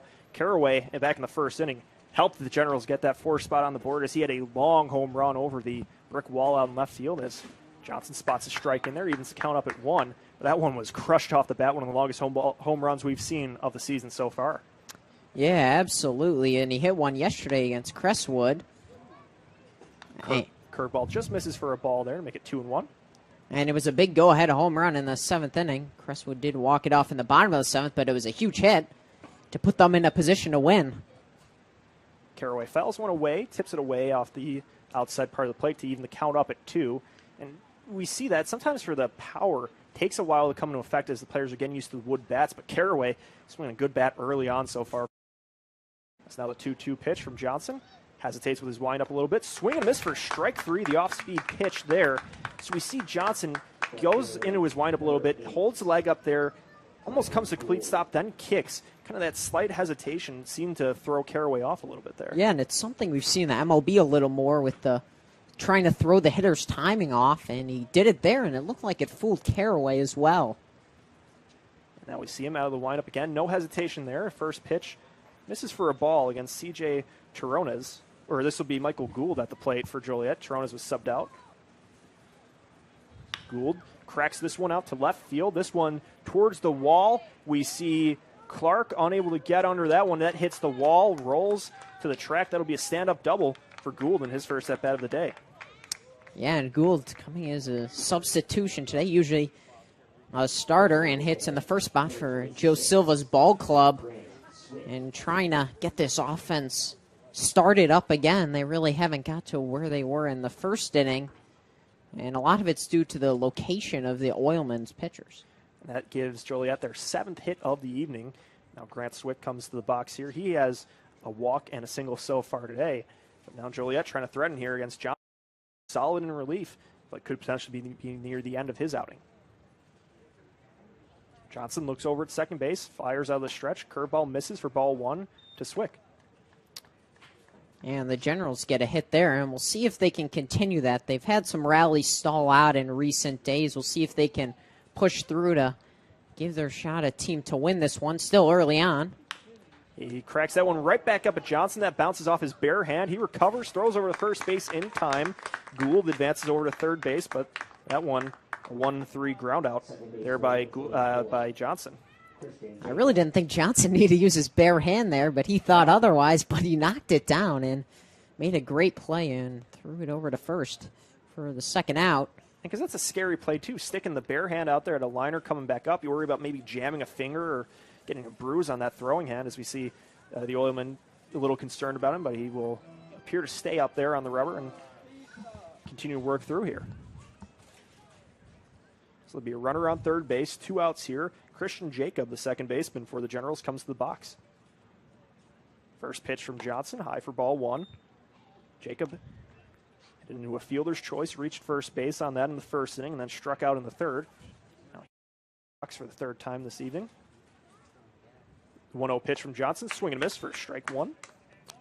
You definitely got to give the Oilmen credit, especially with Johnson coming in a dangerous spot where the Generals could extend it out of reach early on. Is throwing strikes, giving his defense a chance, and 3 errors to 0 is, the difference in the run differential right now. Jacob fouls that one away, and this has been the longest performance of the season so far from Johnson, and he went above and beyond so far for his team, but the day's not done yet as Joliet has a runner 90 feet away from home plate, and there's still one more out to get here in the 5th inning. 1 ball, 2 strikes to count at the plate. Johnson's pitch fouled away again, so they'll do it again here. Jacob just extending this at bat. Jacob's been a nice addition for this Generals ball club. Had a triple in his debut against the Corn Dogs and has hit the ball well. The 1-2 pitch from Johnson that's grounded over to second base. Marshall gets control of it, fires over just in time for the 3rd out of the inning. So despite getting a 1-out double, the Generals cannot send anything across the plate. The score remains 7-4 Oilmen. You're listening along on the Northwest Indiana Oilmen Broadcasting Network. When you hire certified electrician contractors, you're getting the best. Important as our skill and expertise is our culture of safety. We know it's important to you, and we know it's important to them. Certified Electrician represents the NECA IBEW team, a team where safety and productivity go hand in hand. It's why our jobs finish on time and on budget. It's why owners that use us are repeat customers. Certified Electrician, working together, powering Northwest Indiana. That beach is just too hot. I mean, God, look at it. It's making the sand burn, the mouth dry, the skin cry. I mean, everything's just... Oh, there's Coors Light. Well, mouth desert, meet ice-cold beer. Mountain cold refreshment. That's chill.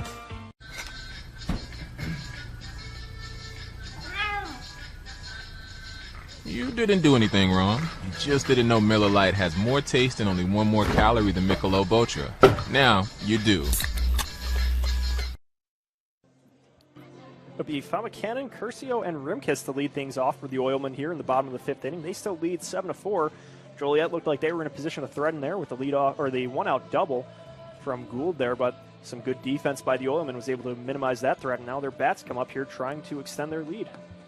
Yeah, and if anything, the Oilmen want to try to bury the Generals here in the 5th and the mid-innings, as their offense has really been cold for the most part other than that first inning. And a few more runs could really boost the Oilmen's confidence and could really harm the Generals here. Will still be Nick Volmert on the mound for Joliet. He allowed a leadoff single to Jack Ziebig last time up, and then was able to get the next 3 batters he saw out. A strikeout to Baker, a ground out to short by Cabeza, and then a ground out to second by Marshall. So now here comes Tyler Famacanon, who walked and scored in the 3rd inning and grounded out to second back in the 1st inning. Now Volmert out of the overhand windup, fires towards the plate. That one misses for a ball. That was a pretty good rebound by him in the 1st inning to get those next 3 outs after giving up a hit in the first batter he saw. Absolutely. The Generals bullpen has struggled a bit this year, but they've been really solid as of late, including some of their long relievers have done well. He gets that one in for a strike, evens the count at 1 to Famacanon, who plays his college ball at Dayton.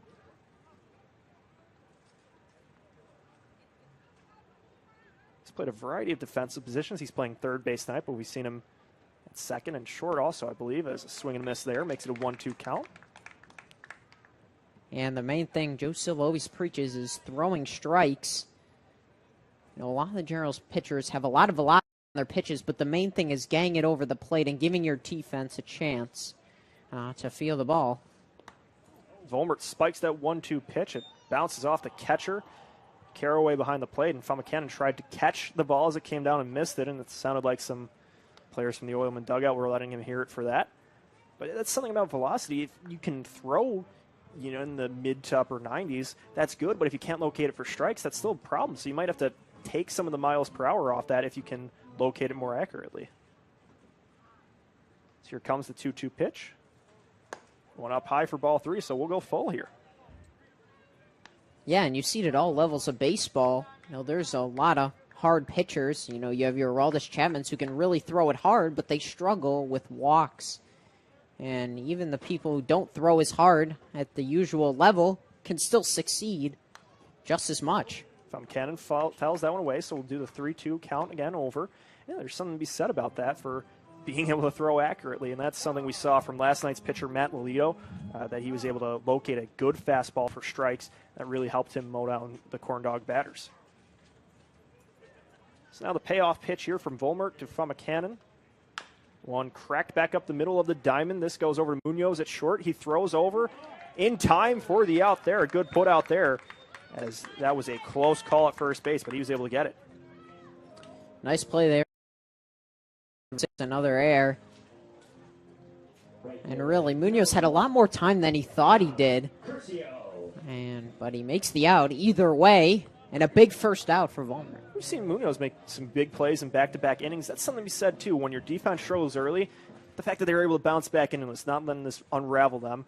As now here comes Dom Curcio, the left-handed batter for the Oilmen. That's first pitch from Volmert. Rolls away for ball 1.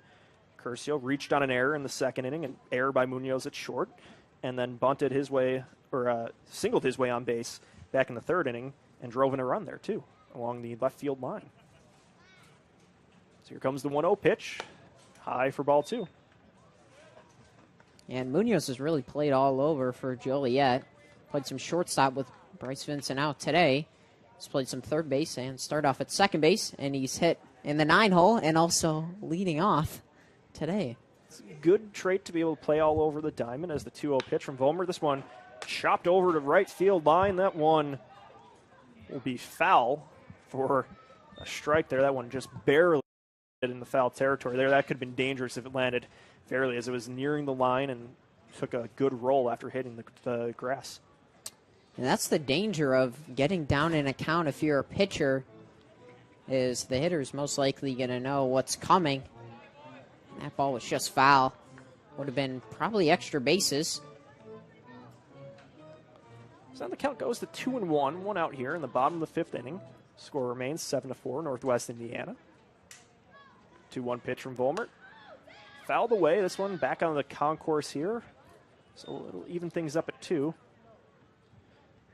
Talking about Munoz being able to play multiple positions, that's something that college coaches at any level like to see, that you can play both on the left and the right side of the infield, because sometimes that's tricky playing second base compared to shortstop. You're taking double plays different ways, but if you can play both of those, that makes you very recruitable. As now Volmert gets set for the 2-2 pitch. Here it comes. That one just inside. Curcio checked on it, but didn't go all the way, so we'll go full here. Yeah, and we've seen Joe Silva still be aggressive as we see a meeting on the mound here as he moved Avery to right after Terronez dove for a ball early on and let it get by him. And trusting Avery to play not only center but right. And then Gould went back into his usual position at center. But the Generals rotate a lot of players. That's something to talk about across the whole Northern League is depth, and will it prevail at the end? As the 3-2 pitch misses for ball 4. Talking about that depth, that's important to be able to have a rotation of players that you're not riding the same guys for 55 games because they might burn out at the end of the year or, injuries happen. And so different players have to come in and play different roles. So the fact that you can have their rotation, give some of your top players some days off and just have guys that can be used in different roles is crucial. As now Nolan Rimkus fouls away the first pitch he sees from Volmert.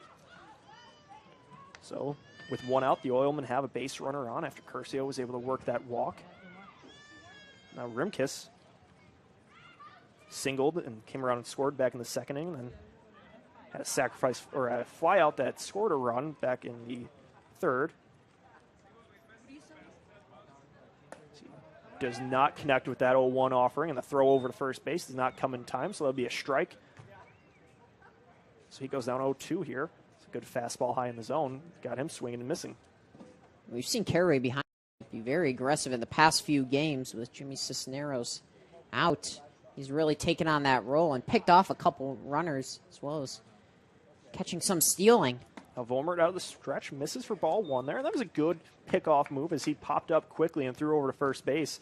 Not a lot of wasted movement there, but it was not over in time as Curcio was able to get back safely. So now Volmert with the 1-2 pitch. Curveball in there for strike 3. He sends Rimkus back to the dugout looking. Good breaking ball there from Volmert, and it tied up Rumkus. And Volmert has looked good in relief. Logan Schwarting went 4 scoreless yesterday, and Volmert trying to do the same for Joe Silva's ball club. Let's bring Chaz Clark up to the plate for the Oilmen after a single that resulted in him scoring back in the first inning. He has struck out on back-to-back at-bats in the second and third inning, and he takes one for a strike from Volmert. Brings Clark, the lead off the top of the order, up for the Oilmen. He comes up with 2 outs and a man on. His team still leads by 3 runs, but they have not scored since the third inning. Here comes the 0-1 pitch. That one misses. Curcio's in motion. The throw misses the bag, so he gets in safely with a stolen bag. And picked a good pitch to run on. Breaking ball and a slow delivery there by Volmert. Point himself saying, my bad. It makes it tough for Caraway behind the plate as he has to wait a little bit longer for that pitch to get there. And throw in time, so now the 1-1 pitch. Clark fouls this one back to the concourse here. They'll go down 1-2 now. Hear a crashing noise back there. I can't tell if that's just the kitchen changing dishes or if that was the ball by Clark. Nonetheless, though, he'll still be down 1-2 here.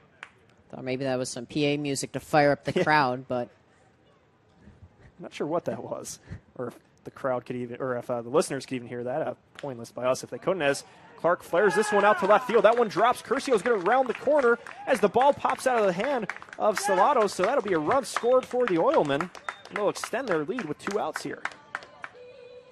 And a good piece of hitting there by Clark, serving it into left field. And I think if Stellato had that ball cleanly, he had a shot at the plate at Curcio, but he didn't. And some of these little things, although that doesn't go down as an error, are starting to add up for the Generals and why they're down 8-4 after a 4-0 start. And it's been that night for Joliet where those little defensive miscues just result in runs on the board and proving to be very costly, as something they've seen a lot of.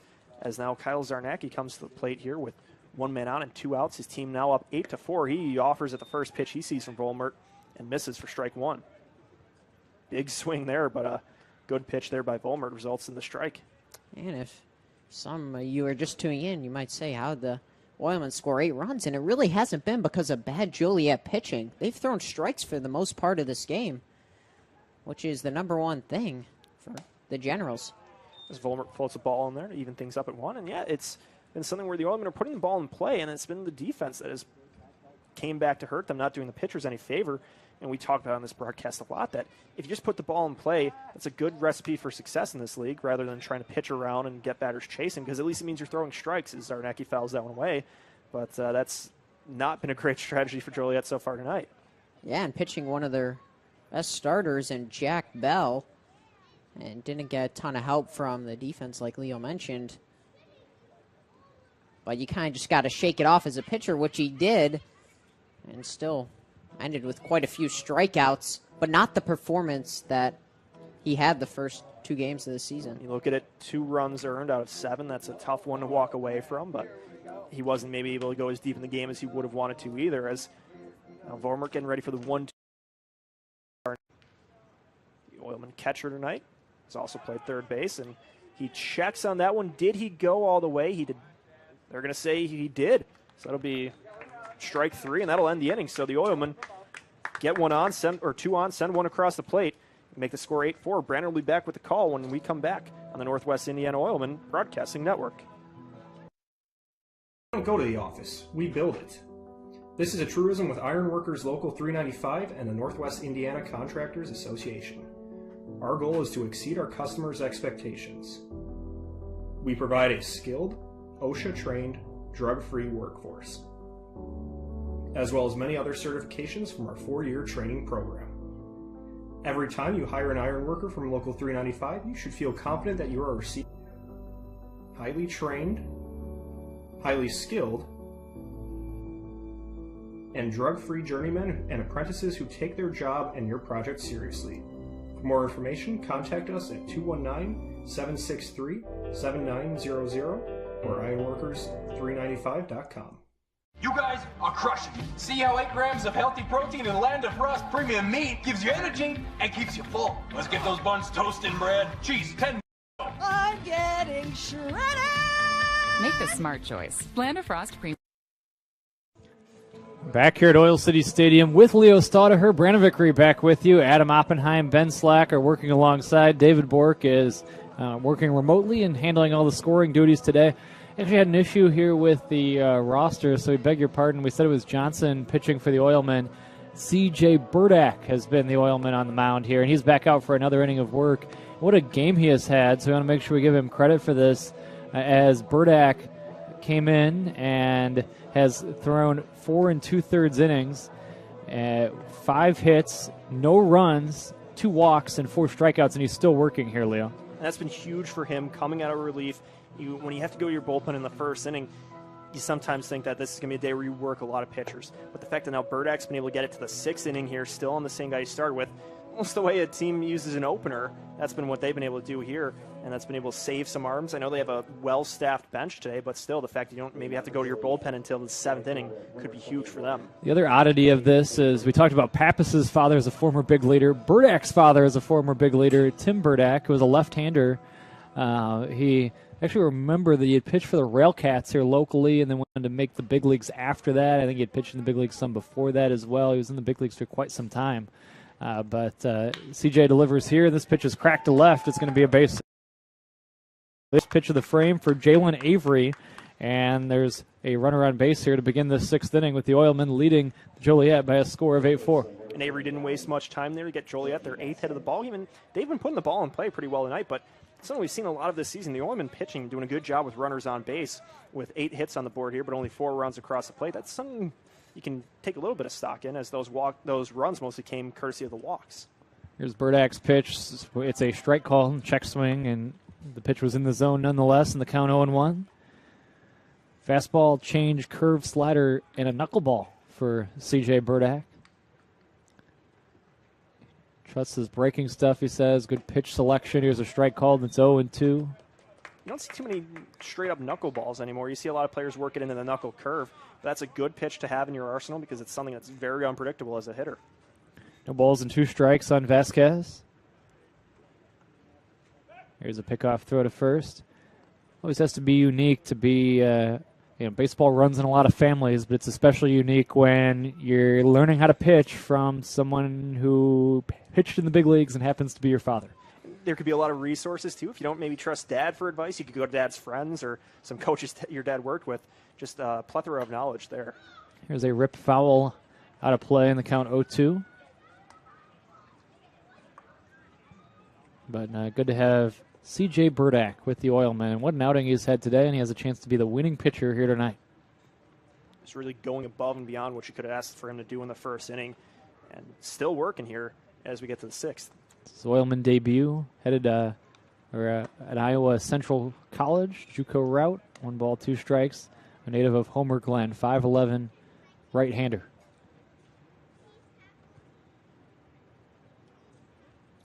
1 ball, 2 strikes on Vasquez. Here comes the pitch on the way, swinging a ground ball to the left side. Zebig fields it, go to second one. The relay throw to first, falling down is Vasquez, and he's out for a double play. 6-4-3 on the twin killing, and just like that, there's 2 down, nobody on base here in the 6th. Big for the Oilmen to get 2 outs there on that play. A weird one, as it looked like Vasquez just got tripped up trying to run over to first base, and that gave the Oilmen plenty of time to turn 2 there. Diego Munoz will stand in next.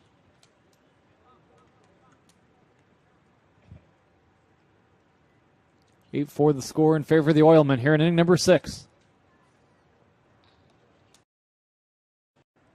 Each team with 8 hits.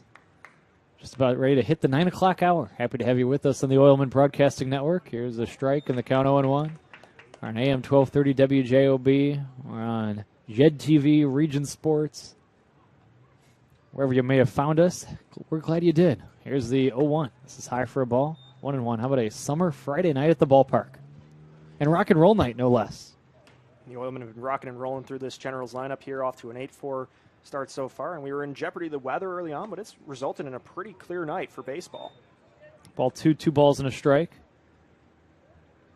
you have a favorite rock and roll song or artist? That's a pretty broad question there. That one's skied up. This is popped up foul, and it's actually landed in play. Very unusual play because Zarnacki did not go over to take a look here, and he may have had a play on this, and instead it's 2-2. And that was one where maybe you just kind of assume it goes up that high, it's going out, but then it dropped in a weird spot, and you hope that doesn't come back to cost if this comes back to bite, as maybe he gets a hit here, but when you maybe had a chance at the out. Here's Burdak's 2-2 pitch. There's a line drive to center. It's going to be a base hit. Nice piece. Munoz, the double play a moment ago, and proves large now, erasing the leadoff base runner. Now there's a 2-out base runner here in the 6th. And that was a good read by Munoz at the plate. Adam and I were talking about that in the last thing, where Burdak kind of does with some of his pitches where he hesitates, then fires towards the plate, and that can be tougher for the hitters to read as it disrupts his delivery a little bit, but he was able to time that one up perfectly and drive it out to center field. Now Stellato standing in next. It's something watching the White Sox the other day. Johnny Cueto does a really good job of being able to have multiple different deliveries. It's something you're seeing more and more at the major league level now. Here comes the pitch outside for a ball. The White Sox, of course, a lot of discussion about the 1-2 intentional walk the other day. That one was just completely bizarre. I mean, you've called a lot of baseball. Have you seen anything like that before? No. Typically, when you get to a 1-2 count, very rare for an intentional walk to be ordered. Here's a was this a ball? Yeah, ball high, 2-0. It's hard to see if Art Garcia is going to call it a strike or not. Apparently it was a little bit upstairs in the count 2-0. And here's a pickoff throw to first, and back to the bag safely is Munoz. But Burdak pressed into duty here after Pappas, the starter, went just short of an inning. He's done a nice job. The Oilmen offense has done a nice job of battling back and taking the lead. Here's the 2-0. It's also a recent game, just talking about hot topics in the big leagues. I didn't realize until this occurrence that there's a rule that it has to be more than a 6-run lead for a position player to come in and pitch. Really? That played out in a game a week or so ago. Here's the 2-1. Taken for a ball, and they actually wouldn't let, I believe it was, might have been Dave Roberts in a game against the Mets. They wouldn't let him put a position player in to pitch. 3 balls and 1 strike. Here comes the pitch on the way. This is swung on and fouled out of play. I was kind of wondering if you're already kind of giving up. It's the 8th inning. You're down by 5 runs. Why not just intentionally walk everybody until a 6th run comes across the plate? So it seems like a bizarre rule. Does the Northern League Rules Committee have a stance on that same position? We are under big league rules, but I don't know how the enforcement would go if we tried to enforce that one. Here comes the payoff pitch. Runner, of course, with the head start. Ground ball to the right side. This is going to get through for a base hit. Trying to go first to third, throw to third. It's going to be not in time. And now halfway between first and second and retreating back to first is Stellato, as this was in between Rimkus and Marshall. Marshall, a little bit of a chance to get to that one, but couldn't do it. And it goes as a base hit. looks like we have a pinch hitter at the plate. I believe this is Fisher coming up for Joliet. And this is a big spot for them as you've been able to work Burdak probably near the end of his outing here. As we see, looks like the Oilmen are going to have a meeting on the mound. But you've been able to work him. You get 2 outs here, and now are threatening here. This could be where you try to cut back into this game. Yeah, Matt Vituli is going to take the ball from C.J. Burdak, and that's the end of the day for him. Pitching change coming up. Nice job by Burdak. He really a strong outing, and the Oilmen fans appreciate it. As you can hear, he gets a nice round of applause as he comes off following his Oilman debut here today. Pitching change coming up. We'll be back to tell you about the new Oilman pitcher after this. It's 8-4 in favor of the Oilmen as we continue along in the 6th on the Northwest Indiana Oilmen Broadcasting Network. When you hire certified electrician contractors, you're getting the best. But just as important as our skill and expertise is our culture of safety. We know it's important to you, and we know it's important to them. Certified Electrician represents the Nika IBEW team, a team where safety and productivity go hand in hand. It's why our jobs finish on time and on budget. It's why owners that use us are repeat customers. Certified Electrician, working together, powering Northwest Indiana. That beach is... Look at it. It's making the sand burn, the mouth dry, the skin cry. I mean, everything's just... Oh, there's Coors Light. Well-mouthed desert, meet ice-cold beer. Mountain cold refreshment. That's chill.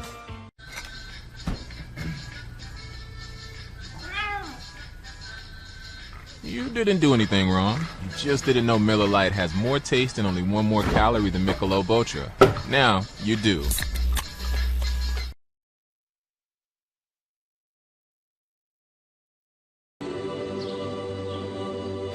This place teaches you to be genuine, to be the same person today as you were yesterday. People from Indiana, they're pretty comfortable with who they are. And you know, I think that puts the people around them at ease to be comfortable with who they are. The values that built Indiana are here in Strachan Van Til. We're Indiana's grocery store, and we're proud to be Indiana made. Mike Burness is the new pitcher. The lefty is in for the Oilmen, and he inherits a so-called dirty inning with runners at first and third and 2 down. Here's a first pitch strike, and the count 0-1 on pinch hitter Brennan Fisher. So it's a lefty-on-lefty matchup as the general go to the bullpen and bring in the lefty Burness. Here's the 0-1, low and outside for a ball. 1 ball and 1 strike. You can't close the book on Burdak quite yet, but so far, 5 1/3 innings, 8 hits, no runs. He's responsible for the 2 runners on base. He walked 2 and struck out 4. An outstanding outing for the right-hander. Here's the 1-1. Taken for a strike. Burness attacking the zone after coming in here. Burness fastball slider change. Change your slider as his first pitch choice. Off speed is his go-to as a left-hander.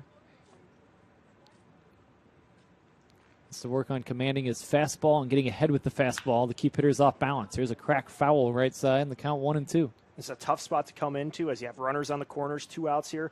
But that is something you could work with here. Is you just need 1 out here and just throw strikes. That's what you have to do to try to make sure the Generals can't capitalize on this one, as they also have a pinch hitter coming into the game cold.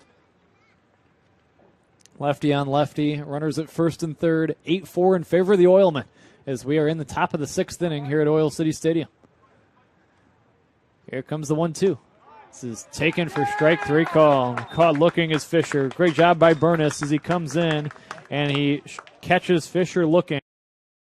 On Burdick, he goes 5 1/3 without allowing a run.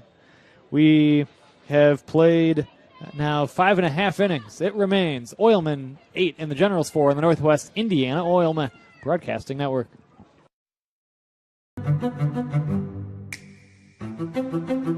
I've never seen ads on top of the roof where it's helping the community.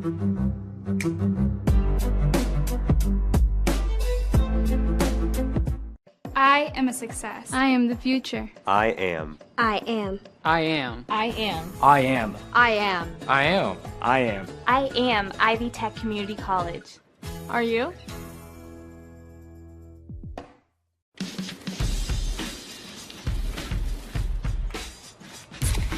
Light beer shouldn't taste like water. Miller Lite has more taste and only 96 calories. It's Miller time.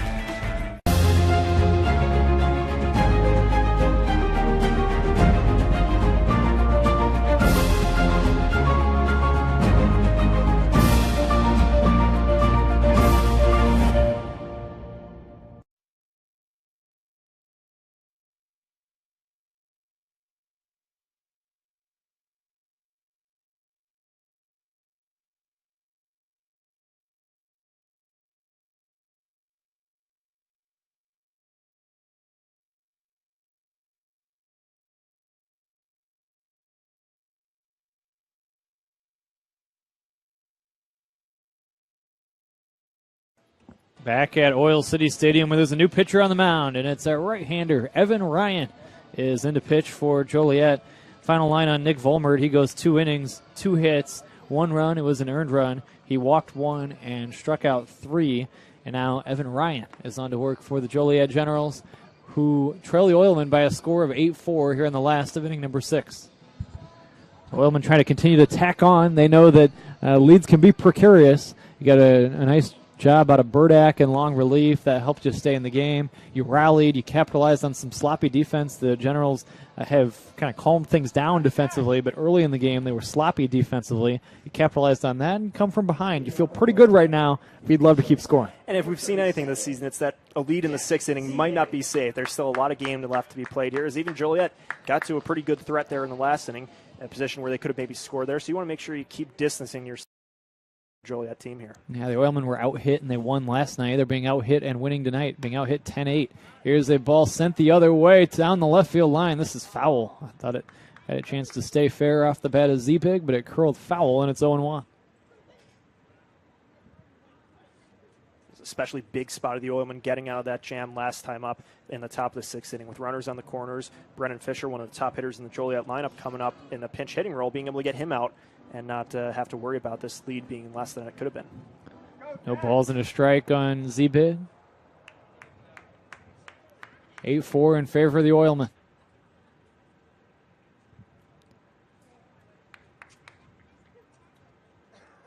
Here's the 0-1. Taken for a strike, and it's 0-2. We've seen Zebig has reached base all 3 times he's been at the plate so far. 2 singles and a hit by pitch. Productive day so far for him, who's just been very good since joining the team last week. 2 strikes on Zebig, trying to reach base for the 4th consecutive time.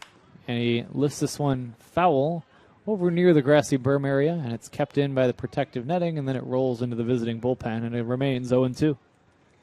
Zebig's also made some really good plays at shortstop so far today. Just been someone who you can tell you can go in the ballpark and know you play today. Take a look at the Northern League scoreboard here in the 6th inning. No balls and 2 strikes on Zebig. This is swung on and cracked to right. This ball's going to get down for a base hit. He is on base for a 4th time. Zebig singles to right. He has 3 hits. He was also hit by a pitch, and he has been the catalyst of the Oilmen offense so far here this evening. Let's see if they can take advantage of the leadoff base runner. Big getting the leadoff runner on, trying to continue to get runs on the board. And this is a player you want up here as well with a runner on and nobody out. Chris Baker, who's just been so consistent all season. 2 singles as well today, or reached base a pair of times today. Here's the first pitch, low for a ball. 1 ball, no strikes on Baker. The Panthers have won their game. They beat the Giants, who continue to struggle, 13-1.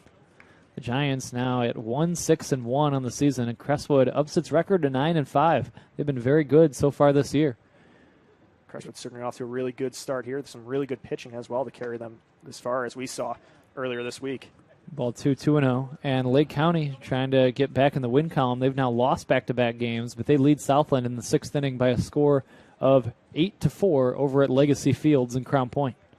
Southland, the only team we haven't seen so far this year, but a lot of teams from the previous Midwest Collegiate League, now in the Northern League. So you know they're going to be a tough team to get out this year as well. 3-0 on Baker with a runner on and nobody out here in this 6th inning. Tell you what really I was interested in when I looked at the scores from the last 2 nights. There were 6 games total, 3 games each night on Tuesday and Wednesday. Actually, make that Wednesday and Thursday, the last 2 nights. The 3-0 is swung on and looped to left, racing over is Stellato. Stellato near the line. He makes the catch, and that is out number 1. Baker is retired, and there's 1 away, and that'll bring up Cabeza. But looking at how close the games have been, the 5 of the 6 Northern League games over the last 2 nights, all 1-run games. You love to see the competitive balance the league seems to be finding this season. Especially early in the season, we really haven't seen too many blowouts. That these teams seem very evenly matched and just resulted in entertaining baseball. Whenever you get some of these teams matching up, it's going to be a good game. That's been fun to follow the league so far this summer. Here's the first pitch taken low and outside for a ball. 1 ball and no strikes. Cabeza has that Don't You Know Pump It Up song as his walk-up. Not really sure what the name of it is. 1 ball, no strikes. That's one you seem to always hear at sporting events. Yes, especially if you're playing Dallas Baptist. Here comes the 1-0. This is swung on and fouled. Not only if you go to Dallas Baptist, the Missouri Valley Conference powerhouse, now going into Conference USA, they play it every time they score a run, and it can get a little annoying if you give up about 18 runs in a game. And then if you host them, they bring a loudspeaker and play it out of their dugout every time they score a run. And they score a lot of runs, too. Yes. One out, runner at first, 1 ball, 1 strike the count. You can get kind of stuck in your head, too, at the end of a long 3-game series where they scored a lot of runs. Very good program. DBU. Ben Zobrist, produced by DBU. Here comes the 1-1. This is swung on and cracked to right.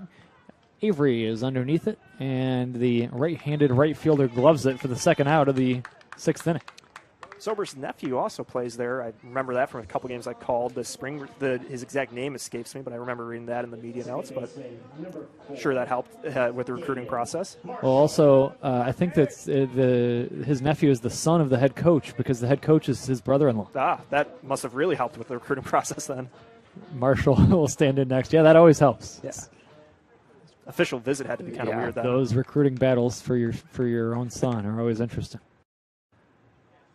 2 outs and runner on first base. Here comes the pitch on the way, taken high for a ball, 1-0.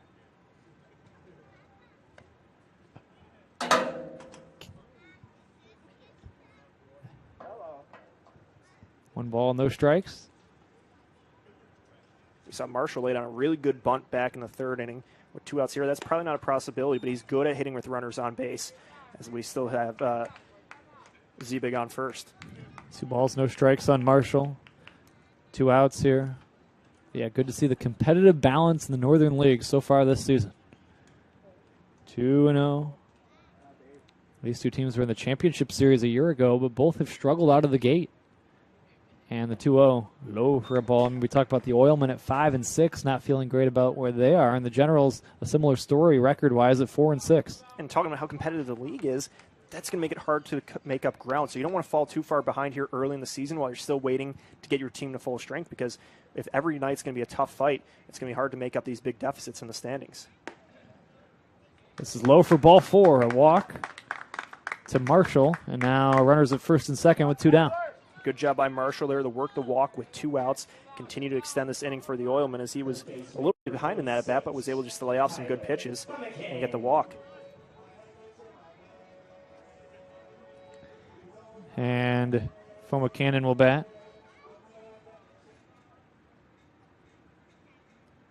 With 2 outs here, the Oilmen still possibly have a chance to try to extend this lead. They've just been able to consistently get base runners on in just about every inning so far tonight.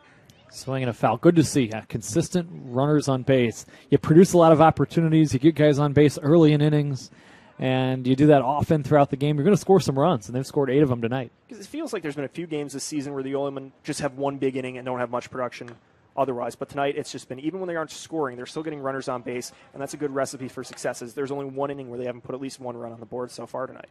Foma Cannon taps it foul, and the count 0-2, 2 outs. Again, Oilman Stan's birthday bash, including a bobblehead giveaway tomorrow night, 6:10 the first pitch, an hour earlier here at Oil City Stadium. Here's a 2-strike pitch, high and in. A back pick toward first and back to the bag safely with a head-first dive is Marshall. And 1 ball and 2 strikes, now the count on Foma Cannon. It's another good pickoff move we saw attempted to be executed by Caraway there, as he just is quick out of that stance to get the ball over at first base. 1-2, 2 outs. Runners take their leads from first and second. 8-4 Oilmen in the 6th. Here's the 1-2. Low for a ball, 2-2.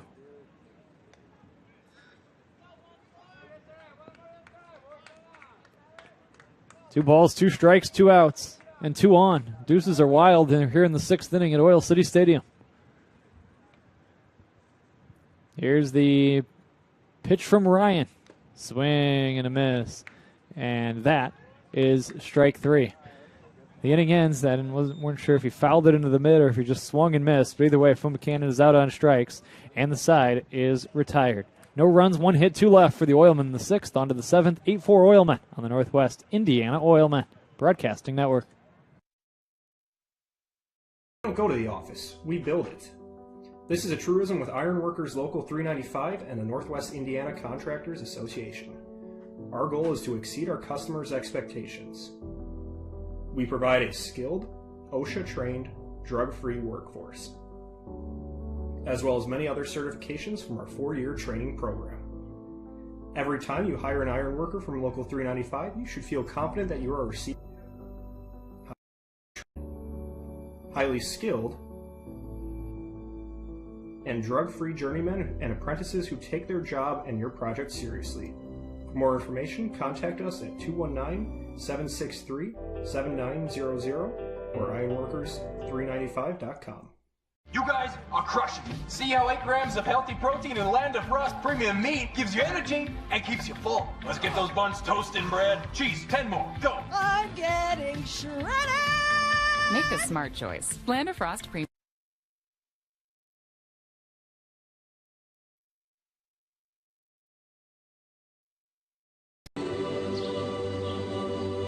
This place teaches you to be genuine, to be the same person today as you were yesterday.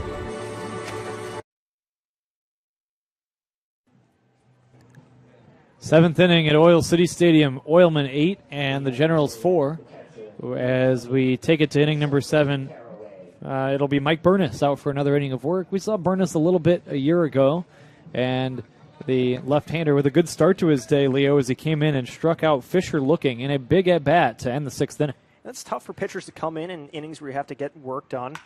Caraway swings and loops this one to right. Pretty well hit. Further than I thought, it's up against the wall as it rolls onto the warning track and all the way to the wall. Round second, thinking three's Caraway. Here comes the relay throw toward third. There's going to be a play. He dives, he's safe at third base as the throw comes in. It's a triple to begin this 6th inning for Deshante Caraway, the 7th inning, I should say, and he has a home run and a 3-base hit in this ballgame. Those are hard hit ball out to right field there as it carried pretty far and rolled all the way to the wall. The Oilmen tried to get the relay throw in time, but just the fact that it went so far made it trickier to try to get him out of third place as he was able to leg out the triple there. Now it'll be Gould to stand in.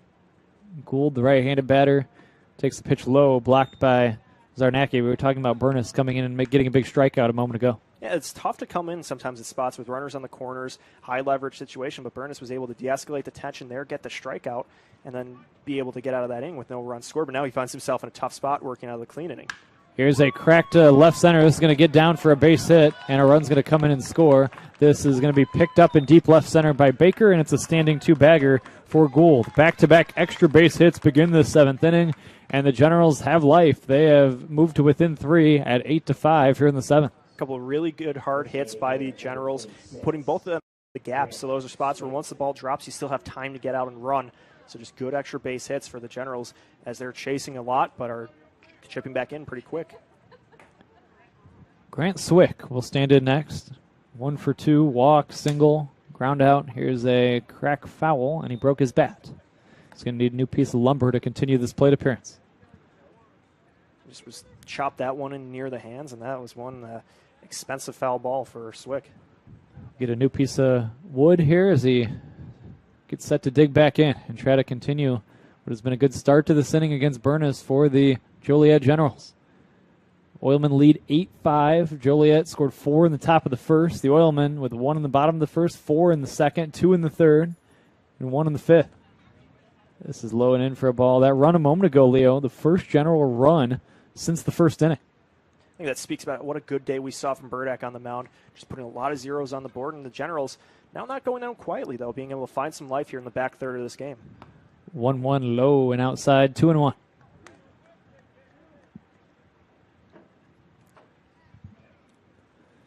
Two balls and 1 strike, 8-5 in favor of the Oilmen. Generals out hitting the Oilmen, 12. Joliet's committed 3 errors. Here's the 2-1, lifted foul, right side out of play, 2-2. Now when you see that the game is as close as it is, that's where those errors prove to be even more costly, as without those, this could have been a much different game for the Generals. Yeah, the Oilmen have 5 unearned runs. 5 of the 8. Here comes the 2-2. This is high for ball 3. We go full at 3-2. For Burness here on the mound, you just got to try to get that first out by whatever means you can here. Don't worry too much about the runner on. Just try to put an out on the board. You have a full count here, so just try to put one in the strike zone and make Gould work at the plate, or Swick work at the plate. This is a big payoff pitch. Here it is. Low and inside. It's ball 4. 2-1, nobody out, and a run in the bank. And that'll bring up Christian Jacob. So now there's runners on, but Burness has possibilities to work with here. You have the Force active at third, second. Try to get one down the first, as it looks like there might be some activity in the Oilman bullpen, but you just have to try to get that first out and try to make sure this game doesn't get closer than it could be. Yeah, it'll maybe be Nick Hayden to get ready. Here's a pitch taken low and in for a ball, 1-0. Another adventure here tonight at Oil City Stadium. The Oilmen, in dramatic fashion, beating the Corn Dogs by an 8-7 score last night. Here's the 1-0. Taken for a ball, 2-0. The games have not lacked drama of late. Even the game at Marion Catholic, where the Oilmen were nearly no hit. There was some late drama in that game. You had the extra inning game on Sunday night at Griffith. This is a pitch low and in for a ball. Really, every game this week has been, in some way, very compelling to watch. It's certainly been anything but boring for the Oilmen when they take the field here. They find ways to make these games interesting. Even if it's not mostly the best executed game, they at least have been fun to watch. Here's the 3-0. Jacob takes a strike. It was in the upper portion of the zone. The count 3-1. Talking about how even the league is here. We've seen a lot of teams come from behind a lot this season here. I think it speaks that no lead is safe here in the Northern League. Here's the 3-1. It's high for ball 4. Back-to-back walks. 2 extra base hits and 2 walks. 4 straight have reached against Burness to begin the 7th inning. He got the final out of the 6th, but now 4 in a row have reached against him. The bases are full of generals, and there is nobody out for Jalen Avery. And the Oilman bullpen just got going, so there's going to need likely some time to warm up. But here comes Matt Vituli. And Vituli will make his way to the mound. So we'll see if he put an arm ready to come into the game, or if he just wants to talk it over with Burness in this spot. Might just be trying to buy some time as well out here, trying to get that bullpen arm some extra time. There's still a lot of places you could go for this out here. We'll see how the defense deploys themselves here, what kind of depth they're in, if they're trying to stop the run or if they are maybe going for a double play here. But bases loaded with no outs here. This could be a big spot for the Generals to try to get back in this game. Art Garcia, the longtime umpire in the league, will stroll out to the mound to move things along. Oh, the situation's been simple tonight. The Oilmen have had success when they threw strikes. And that was Burdak in the middle part of the game. But here, back-to-back walks have followed back-to-back extra base hits. And this brings back memories of the way the game started, where Joliet was gifted 4 runs with help from 4 walks in the first. Yeah, and that really helps when you're able to put base runners on without having to swing the bat, because now you get the bases loaded. This could result in opportunities where now if you do swing the bat, a single could score at least 1 run. It just makes it that much more tougher on the mound for Mike Burness.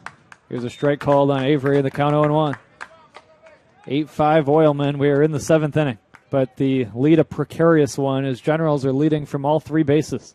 Big first pitch strike there. Here's the 0-1.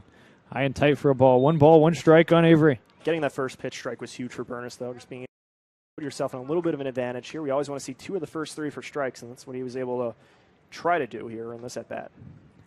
Here's the 1-1. Swing and a miss. He went too far. He thought better of swinging when he was about 3/4 of the way through his swing. And the count now at 1 ball and 2 strikes. Avery 1 for 2. A single, a walk, and he struck out as well. Limited action for the season coming into play today. The 1-2. High and outside for a ball, 2-2. The middle infield is back here. The Oilmen would gladly trade 1 run in exchange for 2 outs in this spot. It's the advantage of having such a big lead is where you can maybe spot the Generals a run in one of those situations. Here's the 2-2. This is taken high. We go full at 3-2. There is nowhere to put Jalen Avery. The bases are full of Generals. Already back-to-back walks, and Burness now trying to avoid walking a 3rd straight. He's just barely missing that spot in the top of the strike zone, trying to drop that curveball up high. Hasn't been able to hit it. Swing and a miss, strike 3. Burness strikes out Avery for the first out of the inning. A big strikeout on a 3-2 pitch, and there's 1 gone here in the 7th. That strikeout was massive for the Oilmen there, because now with a double play, you could get out of this inning without any runs scathed. Just getting that first out makes it so much easier for the youngster on the. Oilman pitching has walked 8 tonight. Bases full still for Joliet, but now 1 out in the inning. Now a double play could get you out of it right here, and Vasquez swings the first pitch and comes up empty, and the pitch was likely out of the zone, but it broke low and inside as he waved through it in the count 0-1. 8-5 Oilmen. Here's the 0-1 pitch. Low for a ball. 1 ball, 1 strike. You want to try to get Vasquez out here as he's the 9-hitter, so you want to minimize the damage before you get to the top of the order again. 1-1. Swinging a bouncing ball to the left side. This is fielded by Fumacannon. Go to the plate, and they get the out at the plate. Going into the plate, standing up was Gould, and he's out as Zarnacki keeps his foot on the dish. And it goes as a 5-2 fielder's choice. Safe at first, Vasquez, but he bounces into the fielder's choice as Gould is out, and there's now 2 down in the inning. Good play by Phil McCannon to charge in there, make that throw to home plate in time. That was one, if it was a little off the mark, could have pulled Zarnacki off the bag, but he was able to stay in control there, get the throw in time, and tag the runner out while also blocking the home plate. Here's the pitch to Munoz. This is swung on and lifted foul out of play right side, and the count 0-1. Just a well-executed squeeze play there by the Oilmen, being able to get that short grounder over to third, make the play out to home plate in time. No balls and a strike on Munoz. Generals take their lead from all 3 bases. This is high for a ball, and it's even 1 ball, 1 strike. Oilmen looking to move to 2-0 at home after they won the home opener last night. Trying to get to 500 on the season. If they can win tonight in the 7th inning is going to be a key frame that we're going to look back at the end of the ball game here this evening. Just seeing how Burness navigates his way through this. He loaded the bases, but then did a good job of getting those next 2 outs. With the strikeout and the fielder's choice, he could potentially get out of this jam with a little bit of no damage done. Munoz has been on base 3 times. He also grounded into a double play that was spectacularly turned by the Oilmen infield. The 1-1 low and in for a ball, 2-1. This 5-4-3 that came in the 2nd inning. We've seen the Oilmen turn 3 double plays tonight, so the defense has certainly been working well for them. Yeah, no miscues. Here's the 2-1. Taken for ball 3. 3 balls and 1 strike.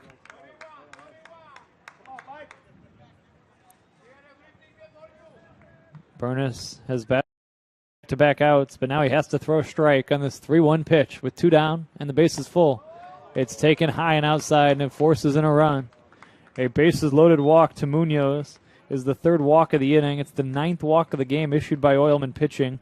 Swick comes in and scores. Jacob to 3rd, Vasquez to 2nd, and Munoz draws the walk.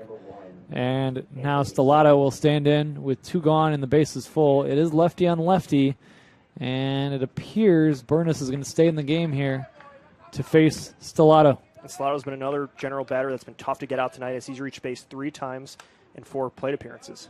He lifts this one foul in the count 0-1. At least Burness was able to get the first pitch strike there. That was the advantage of the big lead, where you were able to allow a walk there with bases loaded. But now with 2 runs, you don't really want to allow anything more, and you want to get your bats to score some more here. Yeah, the Oilmen have walked 9 and allowed 12 hits, but they lead the game. Here's a swing and a foul, and it's 0-2.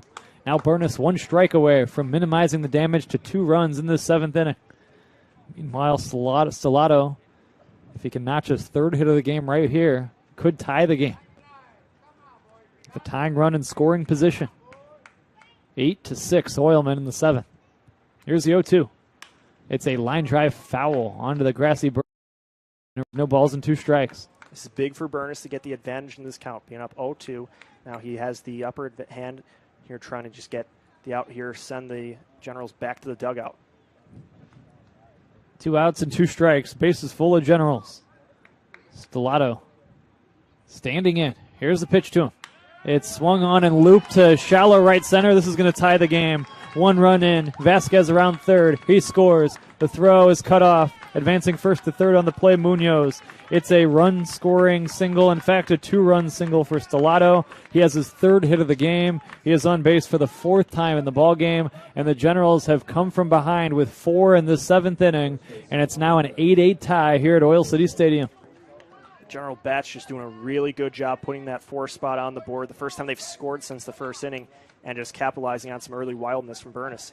And we're going to have a pitching change here, Leo. With Matt Vitulli to the mound, and that means it's time for us to step out as the Oilman assistant coach is going to make a change right here.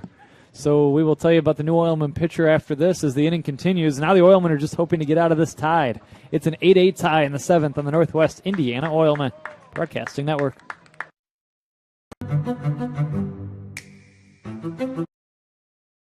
Seeing ads on top of the roof where it's helping the community.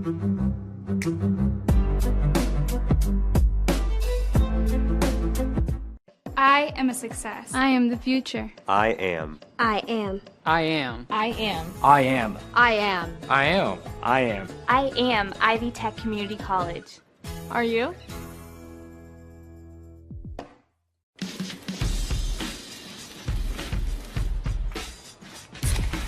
Light beer shouldn't taste like water. Miller Lite has more taste and only 96 calories. It's Miller time.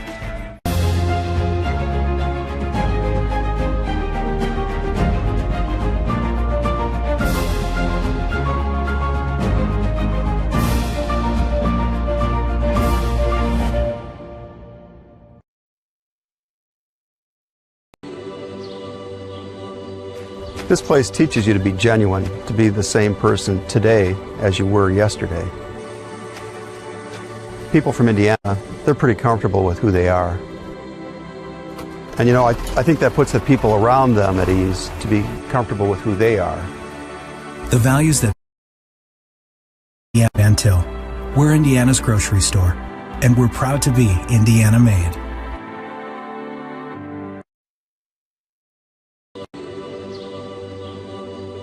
This place teaches you to be genuine, to be the same person today as you were yesterday. People from Indiana, they're pretty comfortable with who they are. And you know, I think that puts the people around them at ease to be comfortable with who they are. The values that built Indiana are here in Strachan Van Til. We're Indiana's grocery store, and we're proud to be Indiana made.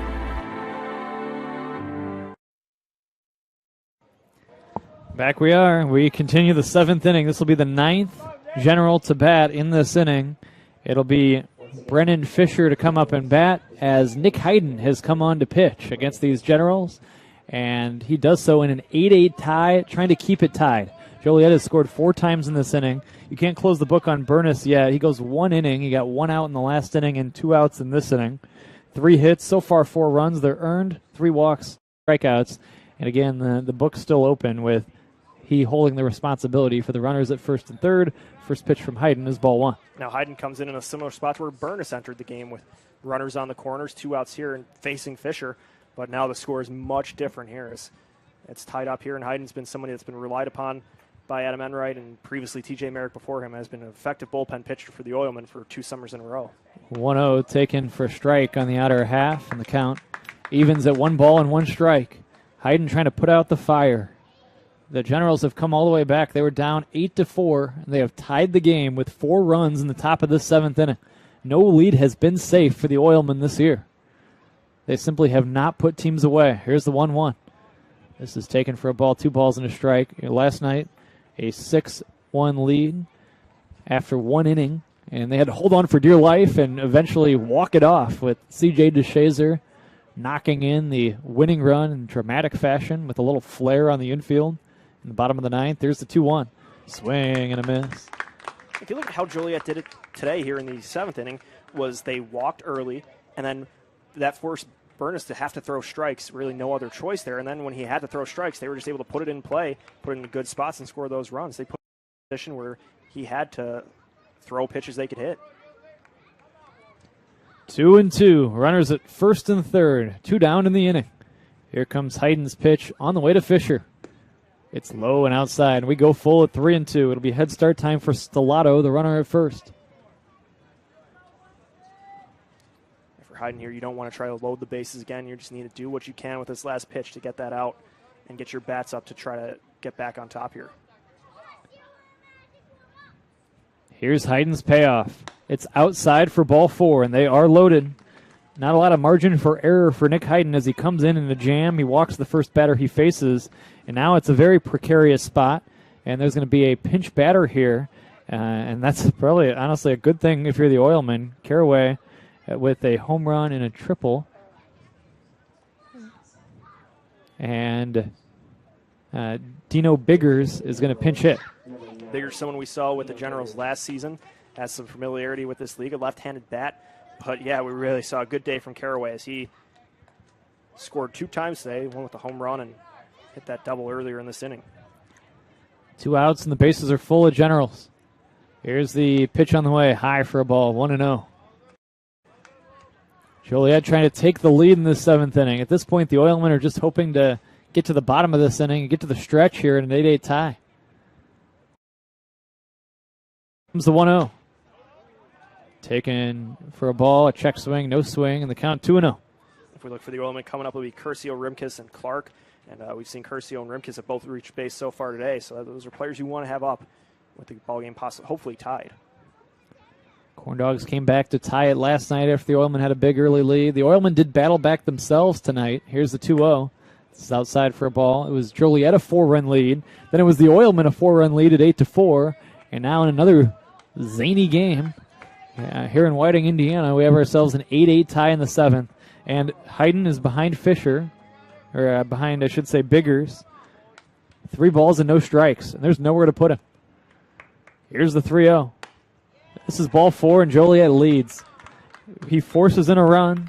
Biggers works the walk as he comes up as a pinch hitter, give him an RBI, and it forces in Munoz, who scores the go-ahead run. And Joliet, with a high 5 in the top of the 7th, leads the Oilmen by a 9-8 score. It's a tough spot for Hayden to come into with the walks not doing him any favors there, as that one there was nowhere to put Biggers.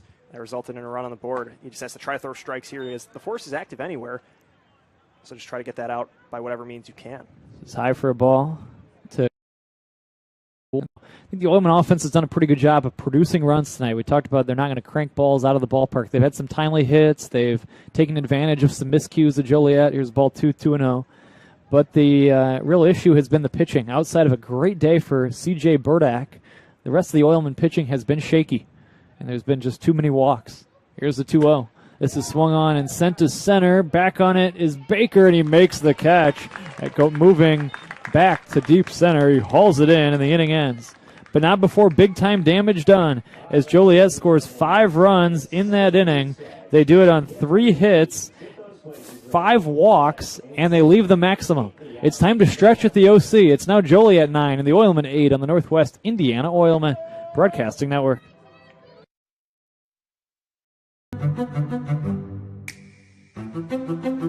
I've never seen ads on top of the roof where it's helping the community.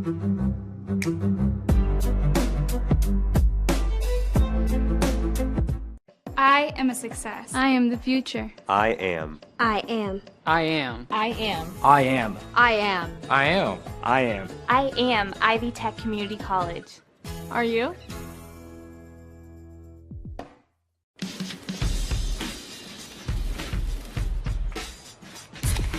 Light beer shouldn't taste like water. Miller Lite has more taste and only 96 calories. It's Miller time.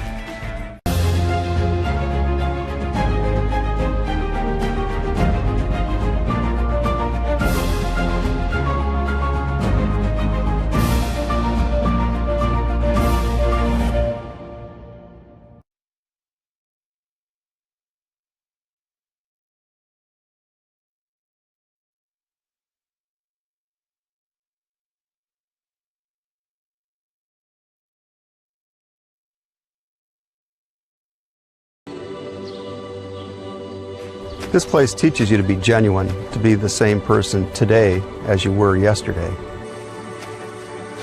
People from Indiana, they're pretty comfortable with who they are. And you know, I think that puts the people around them at ease to be comfortable with who they are. The values that built Indiana are here in Strachan Van Til. We're Indiana's grocery store, and we're proud to be Indiana made.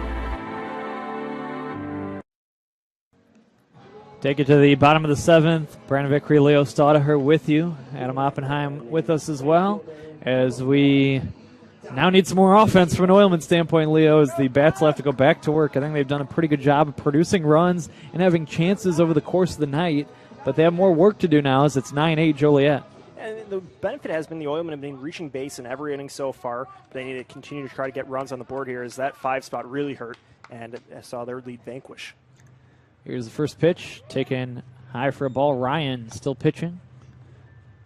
Evan Ryan.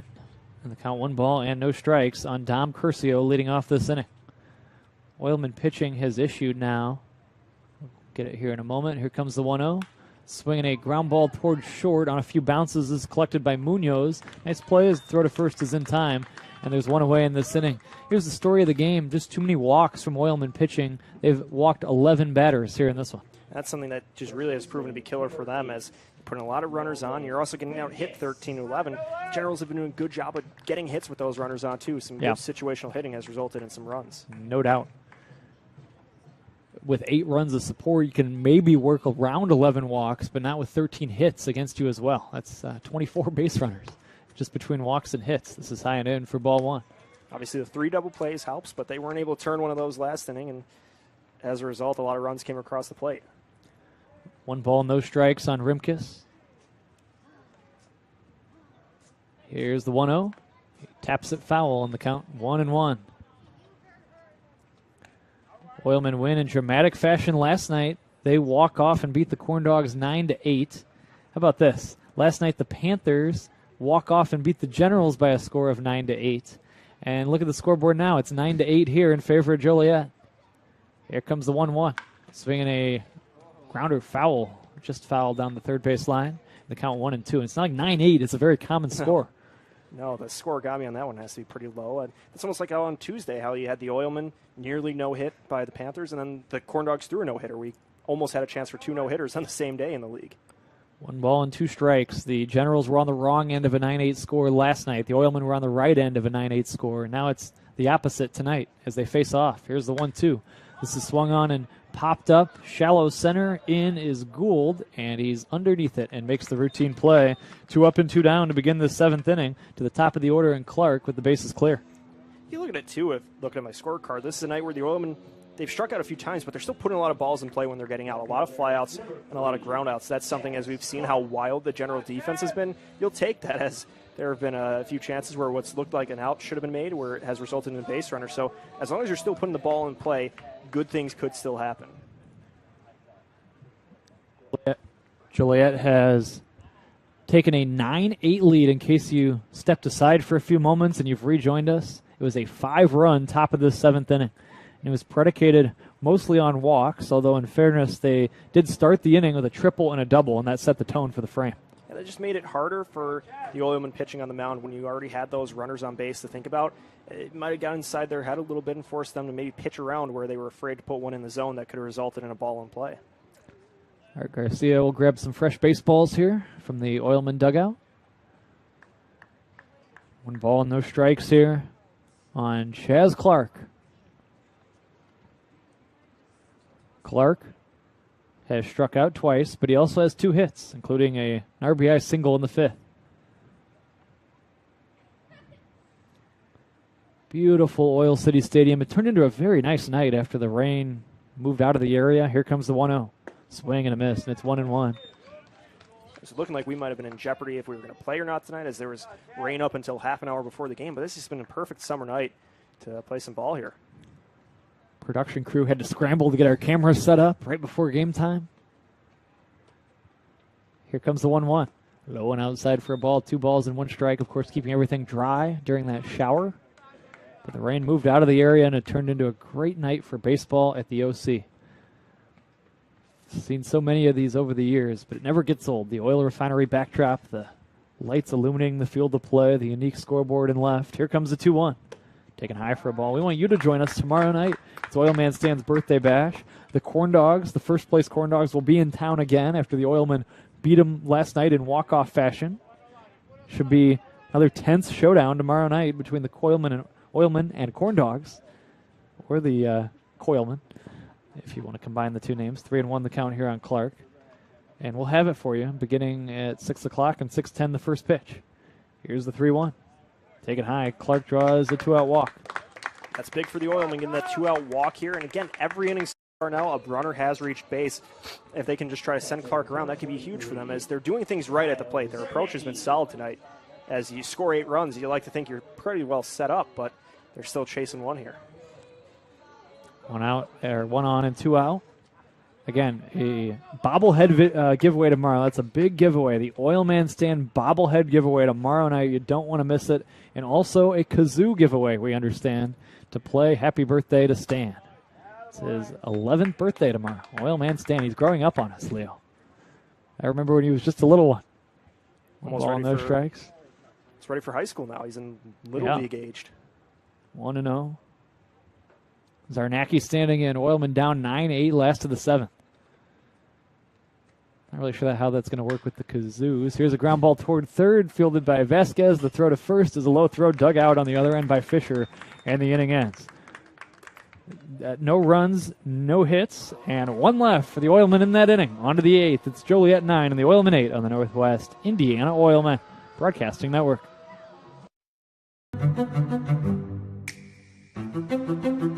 I've never seen ads on top of the roof where it's helping the community.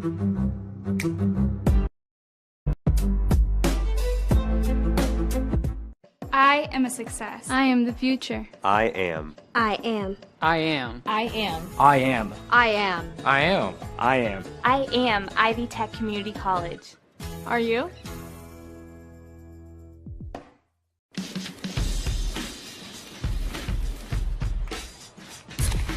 Light beer shouldn't taste like water. Miller Lite has more taste and only 96 calories. It's Miller time.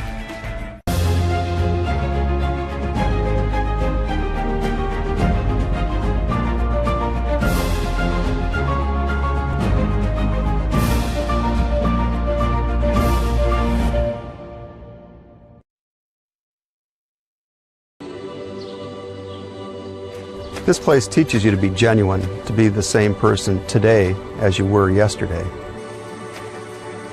People from Indiana, they're pretty comfortable with who they are. And you know, I think that puts the people around them at ease to be comfortable with who they are. The values that built Indiana are here in Strachan Van Til. We're Indiana's grocery store, and we're proud to be Indiana made.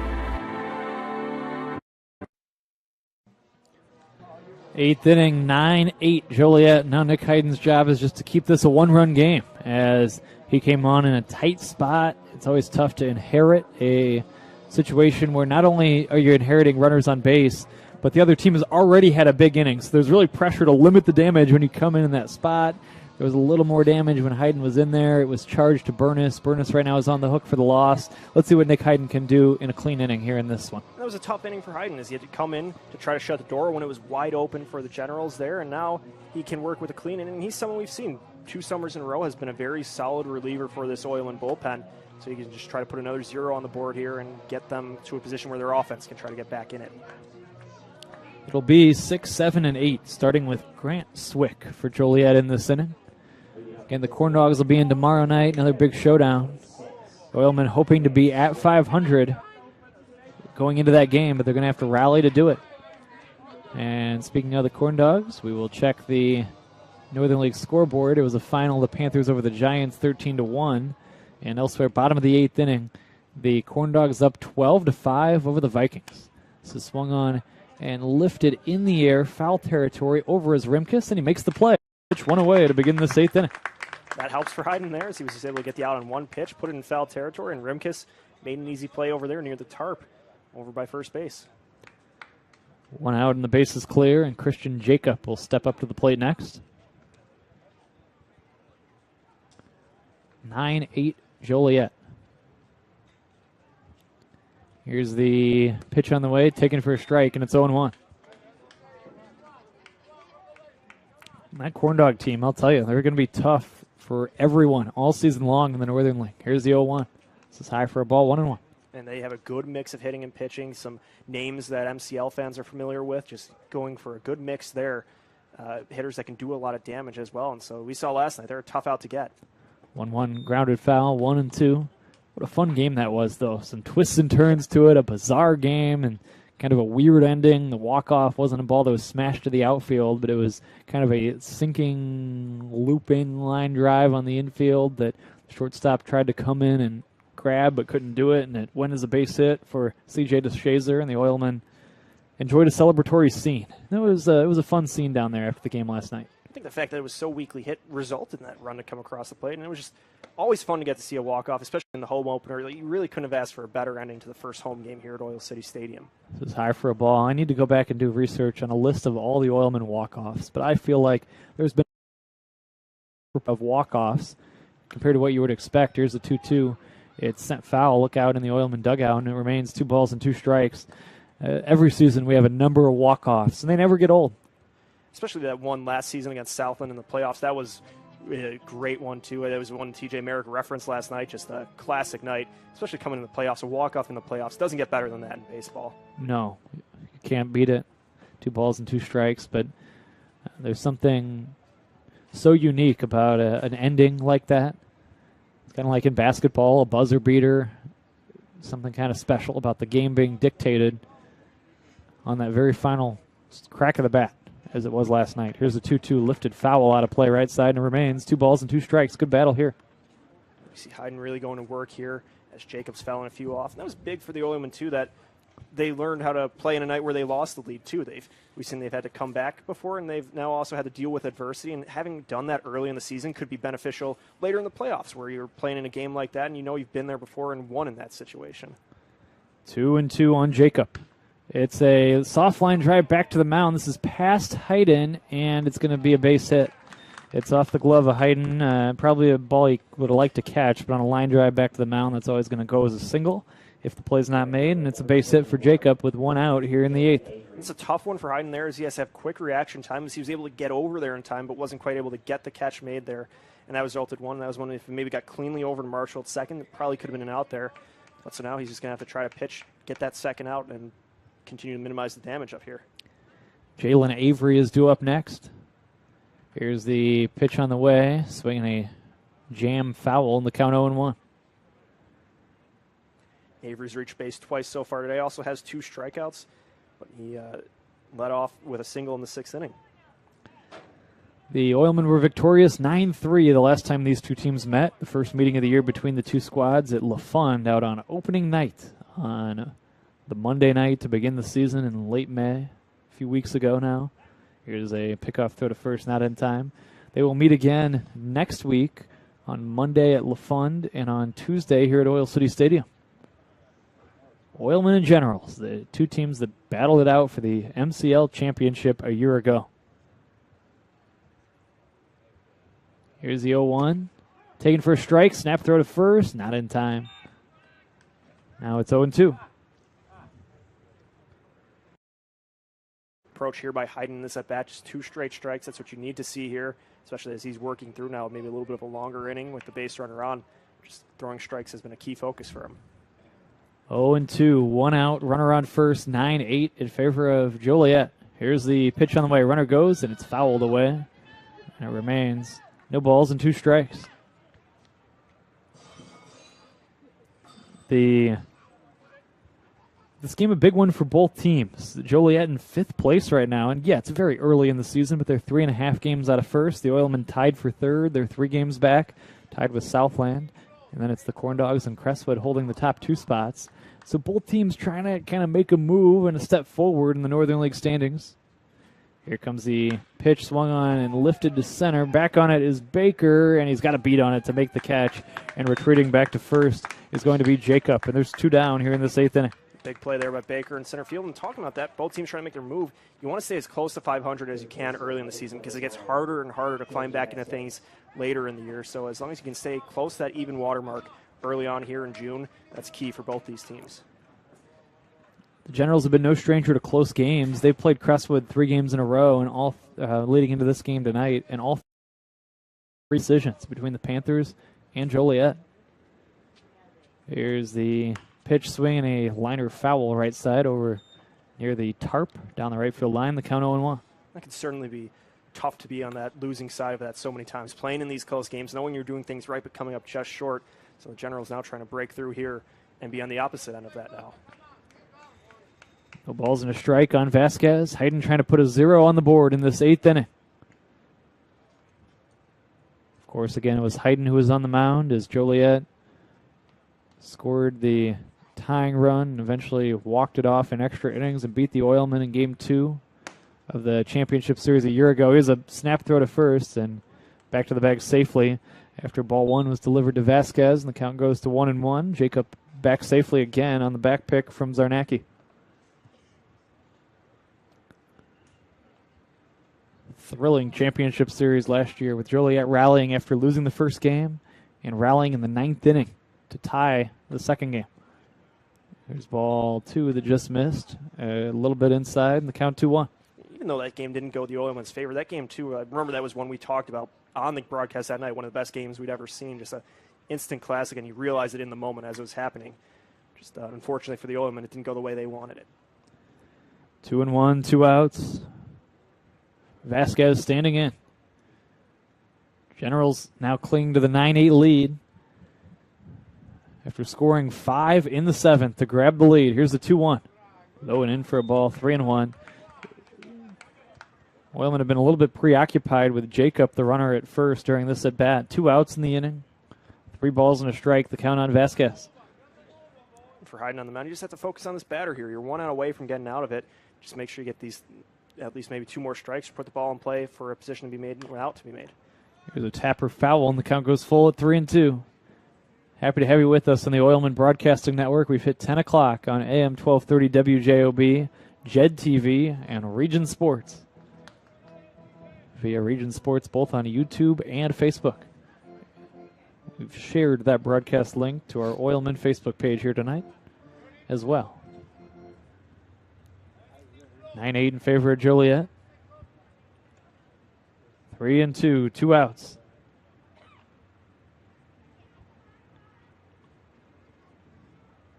Hayden, the 4th Oilman pitcher of the night. It was Pat in this, and now Hayden. Here's the payoff pitch. Taken for strike 3 call. Caught looking as Vasquez, and the inning ends. No runs, 1 hit, 1 left for Joliet in the 8th. To the bottom half, it's Joliet 9 and the Oilmen 8 on the Northwest Indiana Oilmen Broadcasting Network.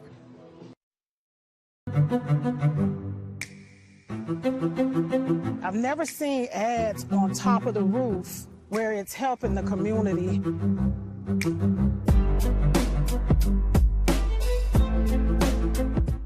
I am a success. I am the future. I am. I am. I am. I am. I am. I am. I am. I am. I am Ivy Tech Community College.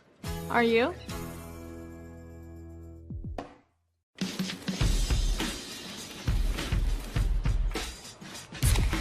Light beer shouldn't taste like water. Miller Lite has more taste and only 96 calories. It's Miller time.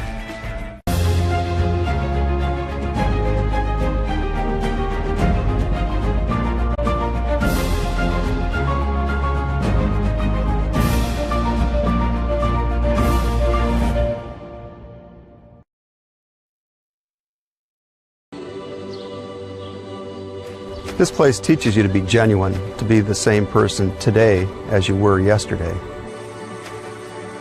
People from Indiana, they're pretty comfortable with who they are. And you know, I think that puts the people around them at ease to be comfortable with who they are. The values that built Indiana are here in Strachan Van Til. We're Indiana's grocery store, and we're proud to be Indiana made. Back we are. There's a new pitcher on the mound for the Joliet Generals. It's Will Janes, Jaynes. Will Janes has taken over to pitch this 8th inning. You can close the book on Evan Ryan. 2 innings, 1 hit, no runs. Shutout ball from Ryan. He walked 2 and struck out 1.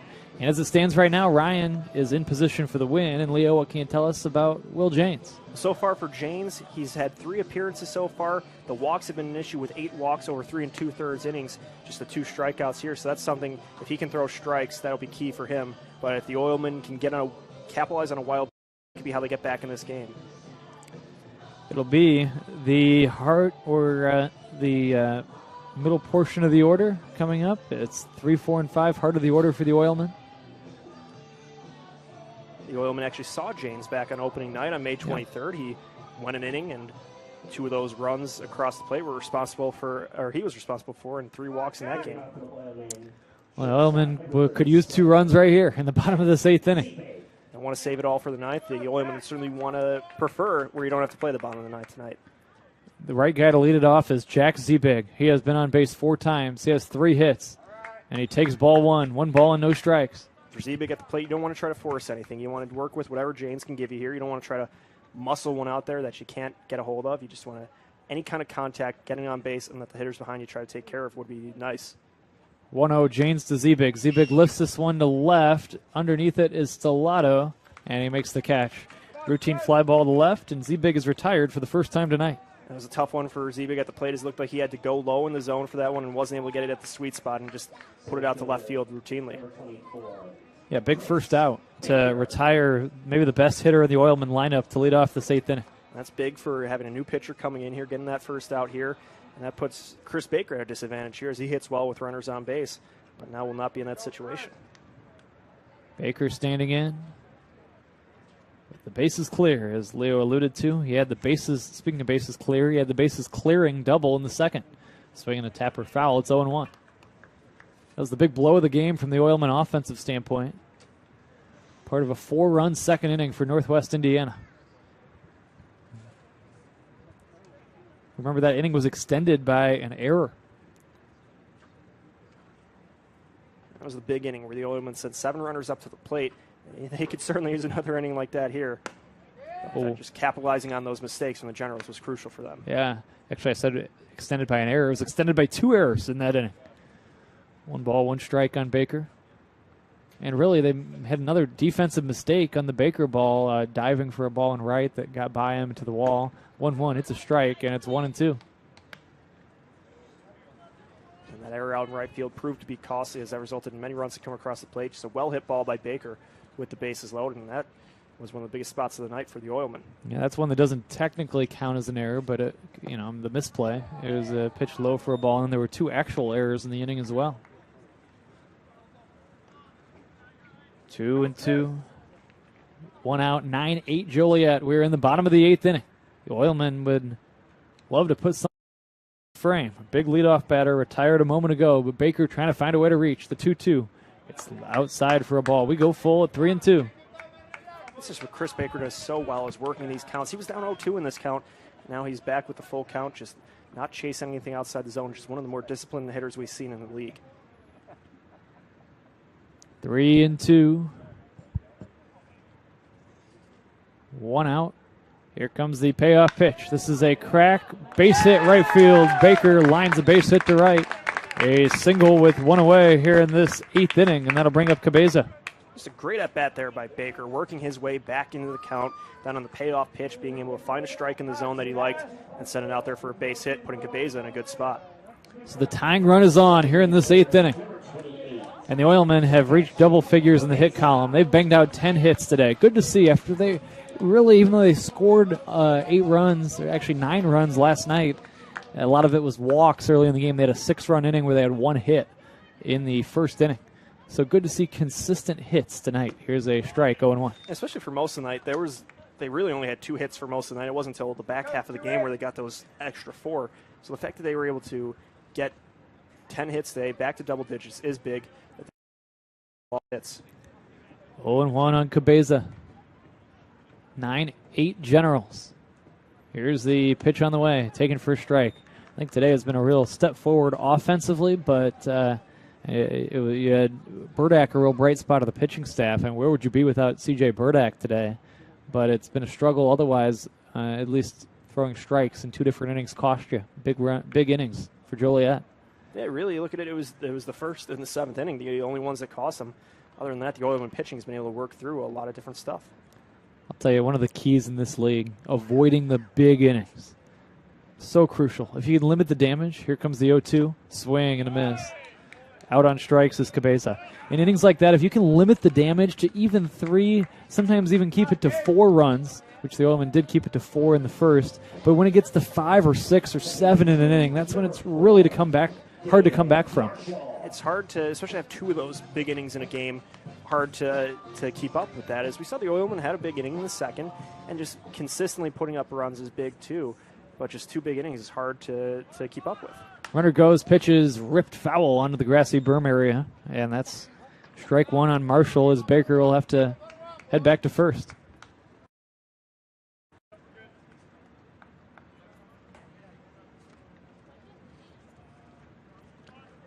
Oh, 1 on Baker. Or 1 on Marshall, I should say. Baker back to first, where he's being held by Fisher. Here's the pitch on the way. This is swung on and lifted foul. This one is going to reach the concourse area. 0-2. David Marshall said third grade Little League was his favorite baseball memory when his dad was the coach of his team and he hit a walk-off. He said he still thinks about it every day. How about that? A lot of players you hear about, maybe high school, college with a favorite memory, but that's a fun time too, it sounds like. Baker runs, pitch low and outside for a ball. It's a stolen base. Stolen base for Chris Baker as the count goes to 1-2. Now a base hit right here could tie the game. And it'd give Marshall a new memory to think about. Baker has 7 runs scored so far on the season. Just been someone who's very effective when he gets on base. As that stolen bag there put him in scoring position, could have been a huge spot there. 1-2. Marshall standing in. Here comes the pitch on the way. It's grounded foul. Second base, representing the tying run. Marshall still among the league leaders in RBI, tied for third place basically with 7, so he's looking to try to up his stats there. Joliet 9, Oilmen 8, last of the 8th at Oil City Stadium. 1-2 the count, 2 down in the inning. Can Marshall tie this game with a base hit? He takes low and outside for a ball. 2-2. This game is 3 hours old. We have hit the 3-hour mark, and it'll be the second straight night we've gone beyond 3 hours here at Oil City Stadium. It's a good take there by Marshall, too. That fastball low in the zone could have been tempting, but it was one that he probably would have just grounded away if he did hit it, so he was able to live to fight another pitch here. 2-2. Here's the pitch on the way. Low for a ball. We go full at 3-2. Just really another good take there on a tempting pitch by Marshall, showing a lot of discipline here to work the count back to full. So a payoff pitch with 2 outs. 9-8 Generals. Janes ready to fire to Marshall on a 3-2. First base is open, with Fumacannon on deck. Here comes the payoff pitch. This is outside for ball 4. And now Fumacannon could potentially, with an extra base hit, give the Oilmen the lead after Marshall works the walk. A good at-bat. This is a big at-bat there by Marshall. They're working the walk, coming back from behind in that at-bat, and really just forcing Janes to work on the mound there. And this is one where you don't want to leave base runners on. We saw in the first inning the Oilmen squandered an opportunity with the bases loaded. That's one you would have liked back, and you don't want to leave another opportunity now at the end of the game with runners on. You want to take advantage of it and send these runs across the plate. Fisher, the first baseman, and brief word with Janes. Runners leading from first and second, 2 outs, 9-8 Joliet.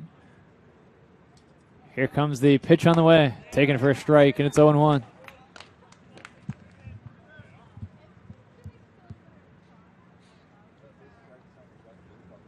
Oh, 1 on Fumacannon. Here comes the pitch on the way, taken for strike 2 called. 0-2. 2 outs in the inning. Janes has been able to hit 2 good spots on the outside part of the zone there to get the advantage in this at-bat. 2 outs, 2 strikes, 2 on. Here comes the pitch on the way. Low for a ball, 1-2.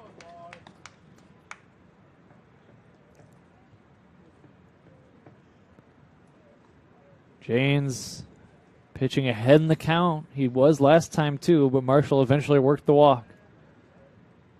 Here's the 1-2 to Fumacannon. Swing and a miss, strike 3, and the inning ends.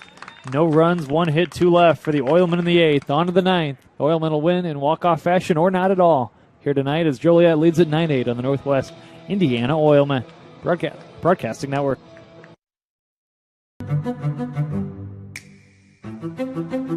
I've never seen ads on top of the roof where it's helping the community.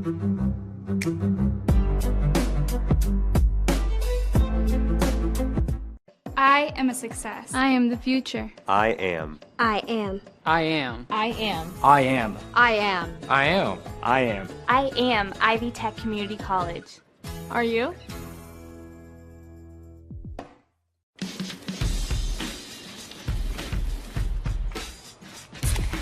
Light beer shouldn't taste like water. Miller Lite has more taste and only 96 calories. It's Miller time.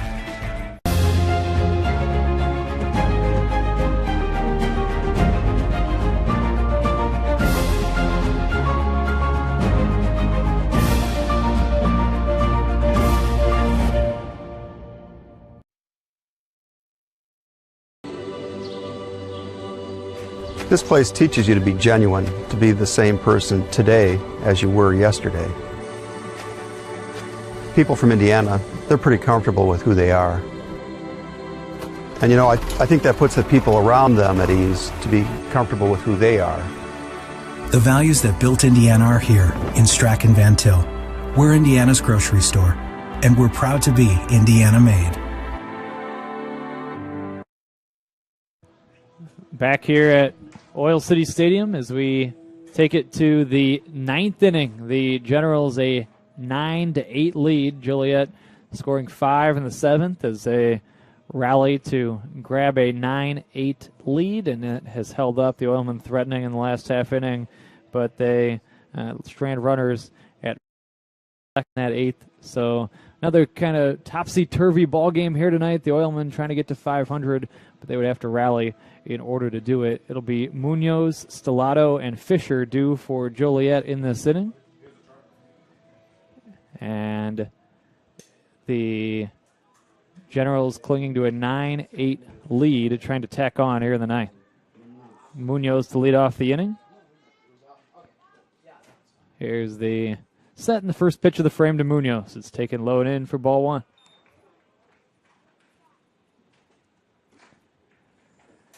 Nine runs, 14 hits, and 3 errors for Joliet. 8-10-0 for the Oilmen. Here's a bunt toward third, foul on the count 1-1. Matt Ostrowski, by the way, has come on to pitch for the Oilmen as they've made a change here. Ostrowski is in.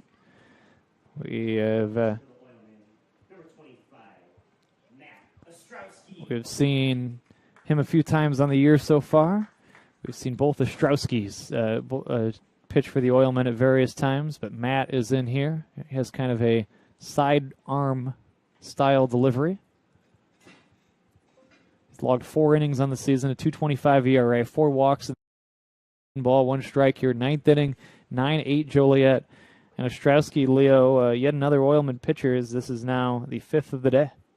And for the Oilmen so far, it's been a tale of walks. It has been something that's come back to hurt them, as this one's hit out the left field. Yeah, pretty well hit. This is going to be off the brick monster, off that scoreboard. It's in play and left, and cruising into second base with a double is Munoz. So Munoz crushes one off that scoreboard in left, and the Generals are threatening to add to their lead here in the top of this ninth. This puts them in a really good spot getting that leadoff base runner. That was something we saw that happened for them back in the 7th inning, getting leadoff runners on. A few different spots here the Oilmen have been able to minimize it, but now with their lead at 1, this could be a good spot to get an insurance run. Hayden an inning into third, by the way. 1 hit, no runs, 2 walks, 1 strikeout. Another good day for him.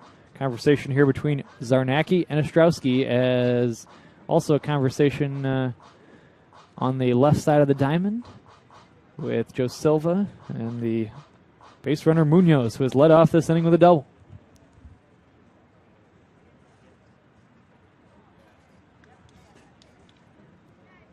Oilmen trying to keep it a 1-run game. They will try to walk off with a win for the 2nd straight night. Could have to rally to do it in the bottom of this 9th inning. First pitch to Stellato. Swinging a ground ball to the right side. This is fielded by Marshall. His throw to first base is in time. Moving up to third on the play, Munoz, but now 1 away here in the 9th. At least the Oilmen were able to get 1 out there. They were able to make the easy play. Even though the runner now is 90 feet away from home plate, they at least put 1 run on the board, and that puts it a little more comfortably. But now with Fisher coming to the plate here, one of the top run drivers in the league, this is still a dangerous spot. Yeah, obviously, you've got to play the infield in here, and they will, as the Oilmen will draw the infield in with 1 out. And the a huge insurance run at third base. Fisher, the team leader in RBI with 9 so far on the season. Fisher takes a strike. It's 0-1.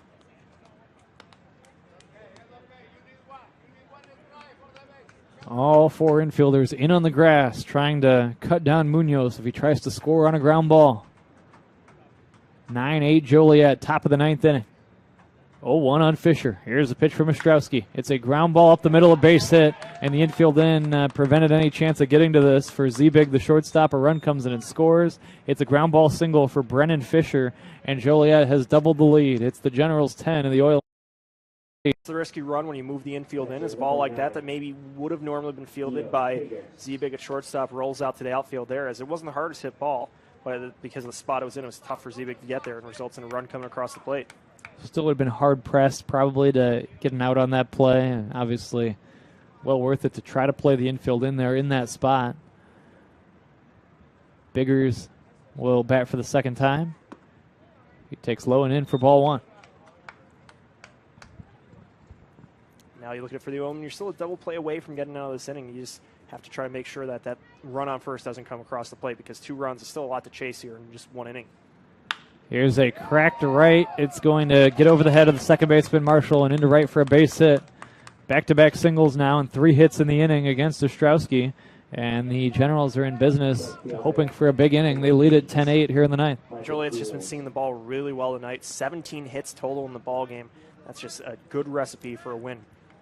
Yeah, my goodness. I mean, if you notch 17 hits and you do that on top of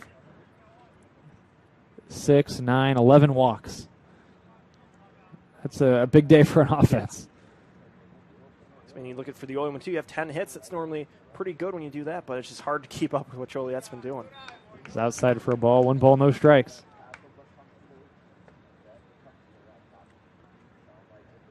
1-0 on Gould. It's the Oilmen and the Corn Dogs tomorrow night.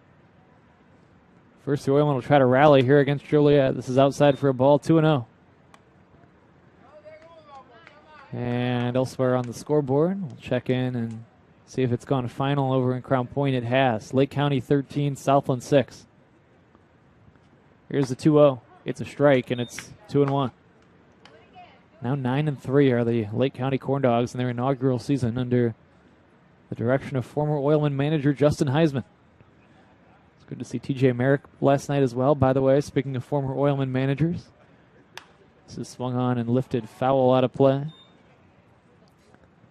He dropped by and was on my broadcast for an inning last night. It's good to chat with TJ, who had a good year at Missouri Valley College. We enjoyed him a year ago here with the Oilmen.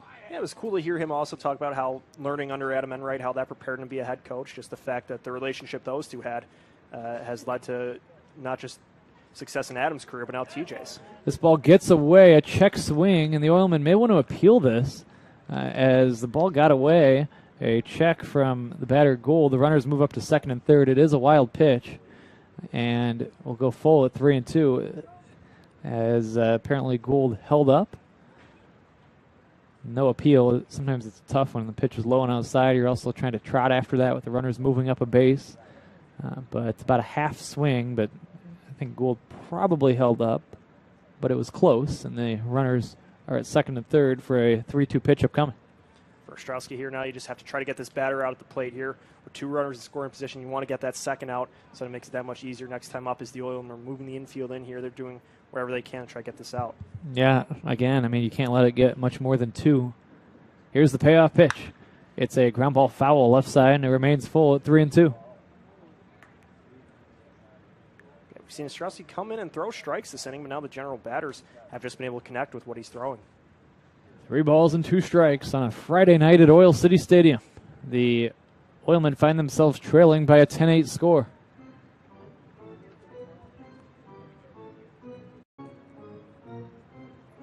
Three and 2. 1 out. Runners at second and third for Joliet.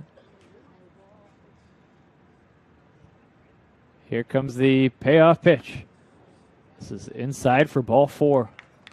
There's the 12th walk issued by Oilmen pitching tonight, and the bases are full of Generals here in the 9th. And that's hard to come back from, as now you're in a position where Ostrowski has to throw strikes. And that's what we've seen so many times where the Generals have worked at these plays where you have runners on, bases loaded, and then you have to throw strikes, and that just results in well-placed hitting. Here comes Matt Vituli to the mound. Vituli, the Oilmen assistant coach, is between he and Adam Enright tonight. They've worn out a path between the first base dugout and the pitcher's mound. So there's been no shortage of visits and changes. The whole infield in here. Bases full of Generals. You'd love to just keep it at 2 here. The way your offense is going tonight, although the Oilmen haven't scored since the 5th, you like your chances to maybe push something across, and it'll be 8, 9, and 1 in the next inning. Curcio, Rimkus, and Clark. But you can't let the deficit grow much larger than this. No, you can't let that hill get that much bigger. And you look at for the Oilmen, too, they've been getting production from the lineup. Players small over have been able to get on base, so that's good. It doesn't really matter who's coming up in the bottom of the ninth, but you don't want to leave them with an insurmountable task. All right, here we go. The visit has concluded. Grant Swick will stand in with the bases full. Here's the pitch from Ostrowski. It's a strike, and it's 0-1. 3 hits in the inning and a walk as well. 1 away. 1 run in the bank. 10-8 Generals. 0-1 on Swick. Here's the 0-1 swing and a foul out of play, and the count 0-2.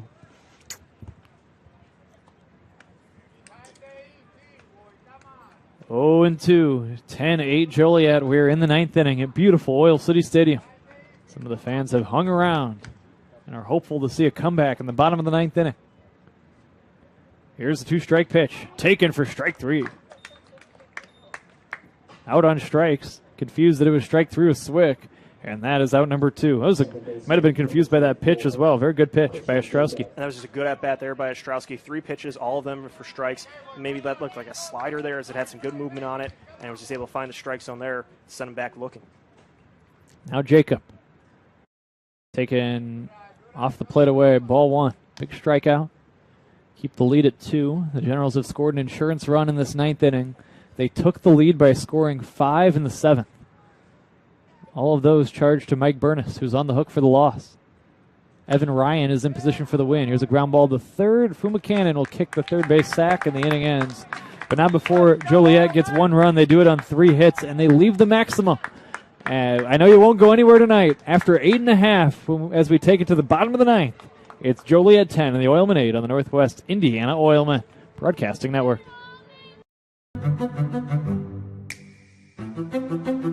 I've never seen ads on top of the roof where it's helping the community.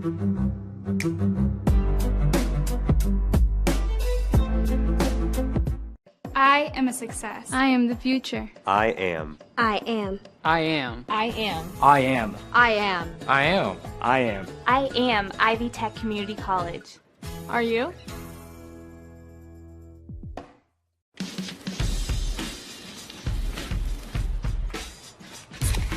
Light beer shouldn't taste like water.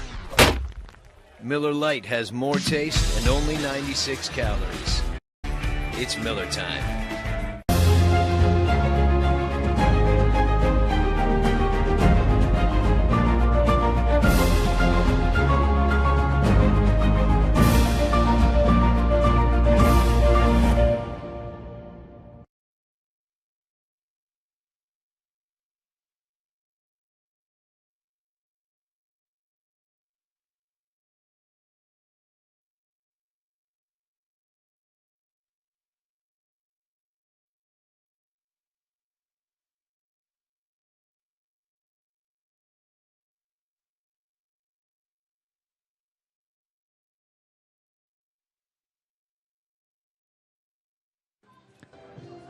Back we are for the bottom of the 9th inning. There's a new pitcher on the mound. It's Kai Formella, and Formella is trying to nail down the save. Evan Ryan is in position for the win. It's Mike Burness on the hook for the loss. The Oilmen are trying to avoid slipping to 5-7, and Joliet is trying to climb its record to 5-6 on the season so far. 8-9-1 for the Oilmen as they trail 10-8 here in the ninth. We've seen the Oilmen have been able to have some walk-off magic last night. They're hoping for a similar result tonight, and really throughout the lineup, there's not been a here for the Oilmen, as we've seen Curcio, the leadoff batter here, has gotten on base 3 times. We've seen Rimkus has been able to get on, so this is a good spot in the lineup to try to get up. Ball 1 to Curcio, 1 ball and no strikes. 10-8 Joliet in the bottom of the 9th. Here's the 1-0. Low for a ball, 2 balls and no strikes. 10 runs, 17 hits, and 3 errors for Joliet. 8-10-0 for the Oilmen. Defense has played well tonight. Here comes the 2-0. Here's a line drive to shallow left. It's going to get it down for a base hit. A flare to left. And it's a lead single here in the 9th for Dom Curcio. He's on base for the 3rd time today. Plus, he also reached on knee 6. So he's been on the base paths 4 times. And most importantly, the Oilmen have the tying run to the plate right away in this 9th. And that's exactly the type of contact they needed there. Just a short little thing to get out to the outfield, put a runner on. Now Rimkus at the plate here, trying to make sure he can get Curcio to keep moving. First pitch dots the outside edge for a strike. Rimkus singled and scored in the 2nd. He lifted a sac fly in the 3rd. Struck out in the 5th. Flew to center in the 7th. For Rimkus, you don't want to help the Generals out here by trying to ground into a double play or anything. Just make sure you don't force that type of play. Seems high for a ball. One time last year, didn't you say that in the next pitch? Twin killing? Probably. If it happens That's again the type here. of luck I have sometimes. 1 ball, 1 strike on Rimkus. 10-8 the score in favor of Joliet. Here comes the pitch on the way. And this gets by the catcher Biggers, and advancing to second safely is Curcio.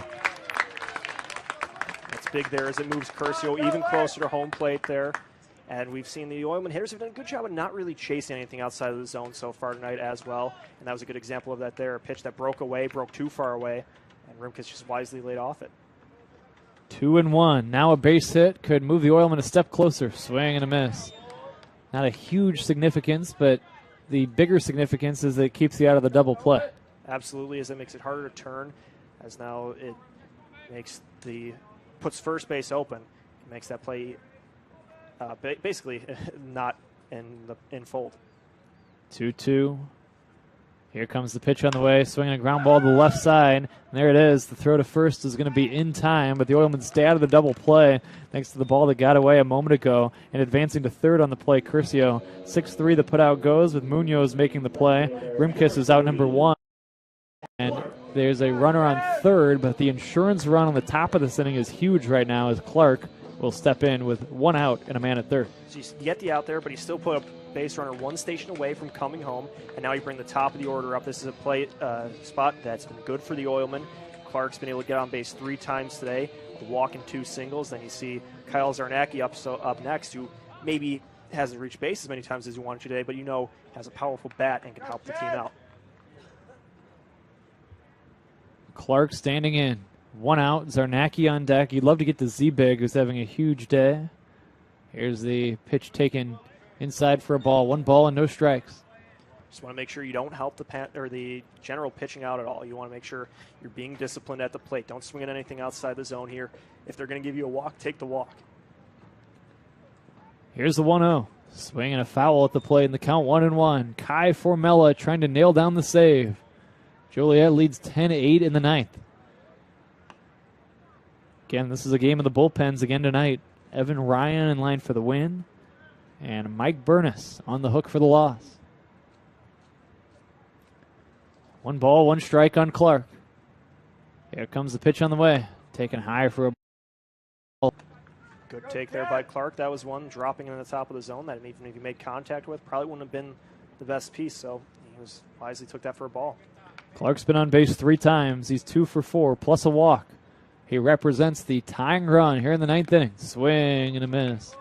He was thinking about tying the game with 1 swing with that hack, and it's 2-2. Just wasn't possibly the pitch to do that with, as that was a good off-speed pitch from Formella there, and he was not able to connect with it. 2-2. Here comes the break-even pitch. This is swung on and lifted in the air. Right field, back on it, Avery. He's shy of the track. He makes the catch. Tagging and scoring on the play is Curcio, but his run isn't the important one, as it's the 2nd out of the inning. Sacrifice fly for Clark. He drives in his 2nd run of the night and 3rd of the season. but more importantly, the second out is recorded, and the ball game will rest on the shoulders of Kyle Zarnacki. Yeah, so that still puts the Oilmen in a tough spot. You get the run in there, but now 2 outs, nobody on. You really have no room for error here as you're trying to still put at least one more run on the board. So it is 10-9. Here's the pitch taken for a strike by Zarnacki. 0-1. Zarnacki thought it was inside, and he argues with Art Garcia.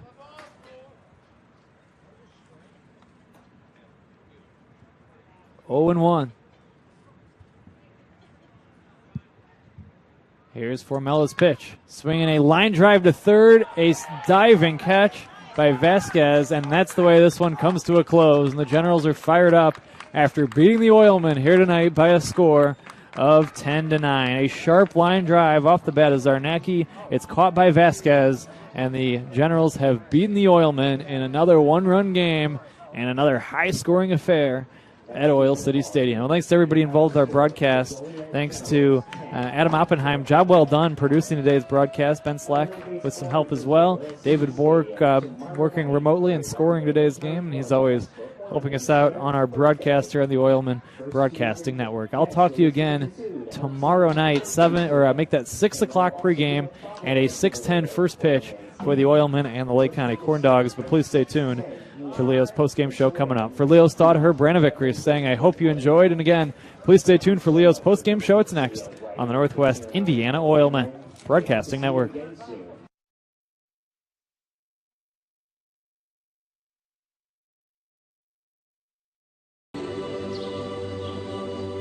This place teaches you to be genuine today as you were yesterday. People from Indiana, they're pretty comfortable with who they are. And I think that puts the people around them at ease to be comfortable with who they are. The values that built Indiana are here in Strachan Van Til. We're Indiana's grocery store, and we're proud to be Indiana made.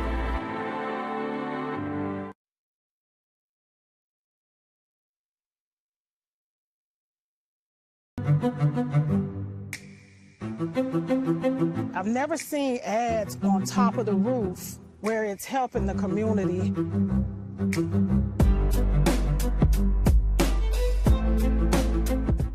I am a success. I am the future. I am. I am. I am. I am. I am. I am. I am. I am. I am Ivy Tech Community College. Are you?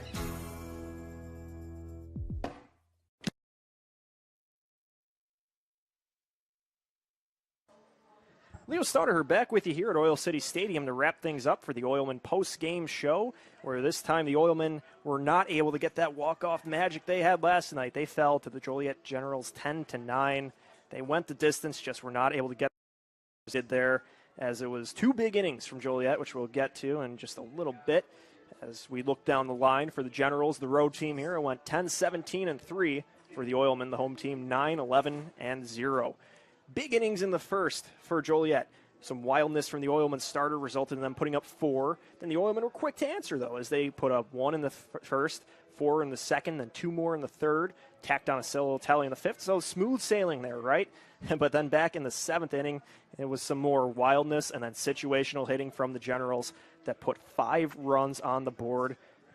And then they put the extra one that proved to be costly on the 9th inning, putting up a solo tally.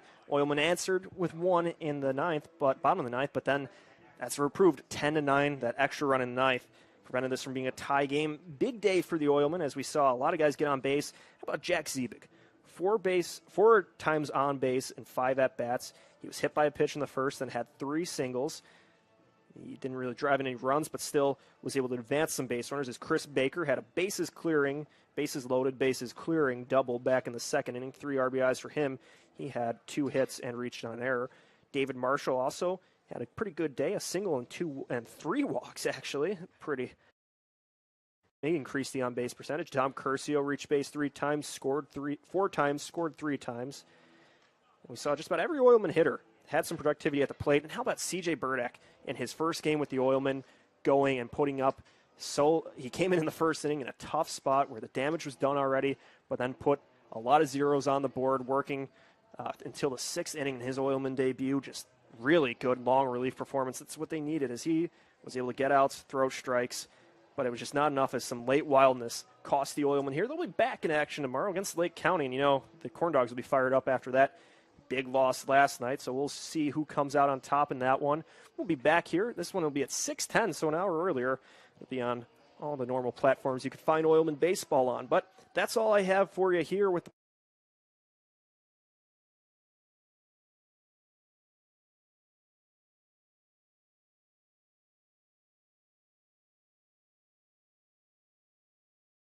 some late wildness cost the Oilmen here. They'll be back in action tomorrow against Lake County. And, you know, the Corn Dogs will be fired up after that big loss last night, so we'll see who comes out on top in that one. We'll be back here. This one will be at 6:10, so an hour earlier. It'll be on all the normal platforms you can find Oilman baseball on. But that's all I have for you here with the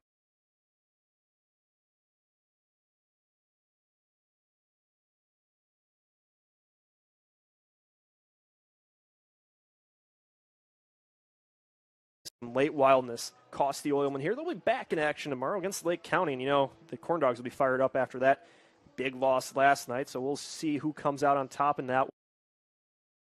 We'll be back here. This one will be at 6:10, so an hour earlier.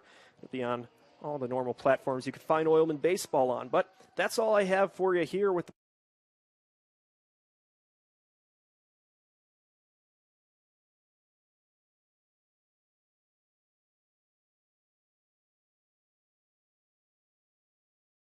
some late wildness cost the Oilmen here. They'll be back in action tomorrow against Lake County. And, you know, the Corn Dogs will be fired up after that big loss last night, so we'll see who comes out on top in that one. We'll be back here. This one will be at 6:10, so an hour earlier.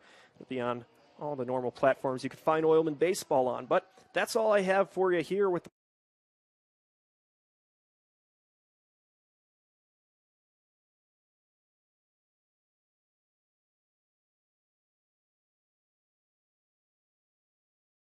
some late wildness cost the Oilmen here. They'll be back in action tomorrow against Lake County. And, you know, the Corn Dogs will be fired up after that big loss last night, so we'll see who comes out on top in that one. We'll be back here. This one will be at 6:10, so an hour earlier. It'll be on all the normal platforms you can find Oilman baseball on. But that's all I have for you here with the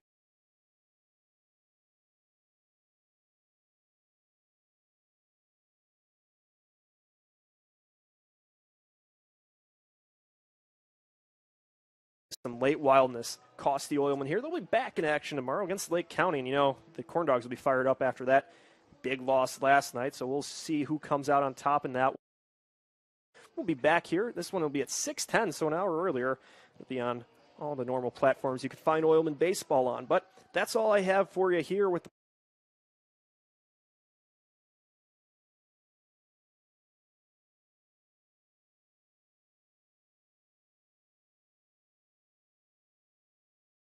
some late wildness cost the Oilmen here. They'll be back in action tomorrow against Lake County. And, you know, the Corn Dogs will be fired up after that big loss last night, so we'll see who comes out on top in that one.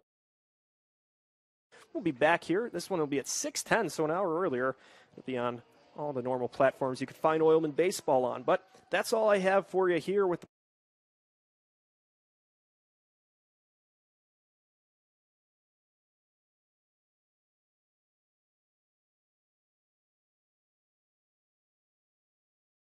some late wildness cost the Oilmen here. They'll be back in action tomorrow against Lake County. And, you know, the Corn Dogs will be fired up after that big loss last night, so we'll see who comes out on top in that one. We'll be back here. This one will be at 6:10, so an hour earlier. It'll be on all the normal platforms you can find Oilman baseball on. But that's all I have for you here with the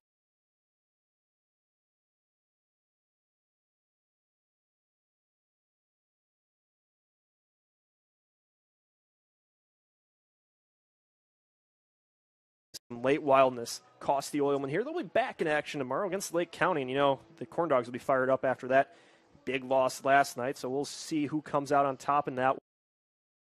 We'll be back here. This one will be at 6:10, so an hour earlier.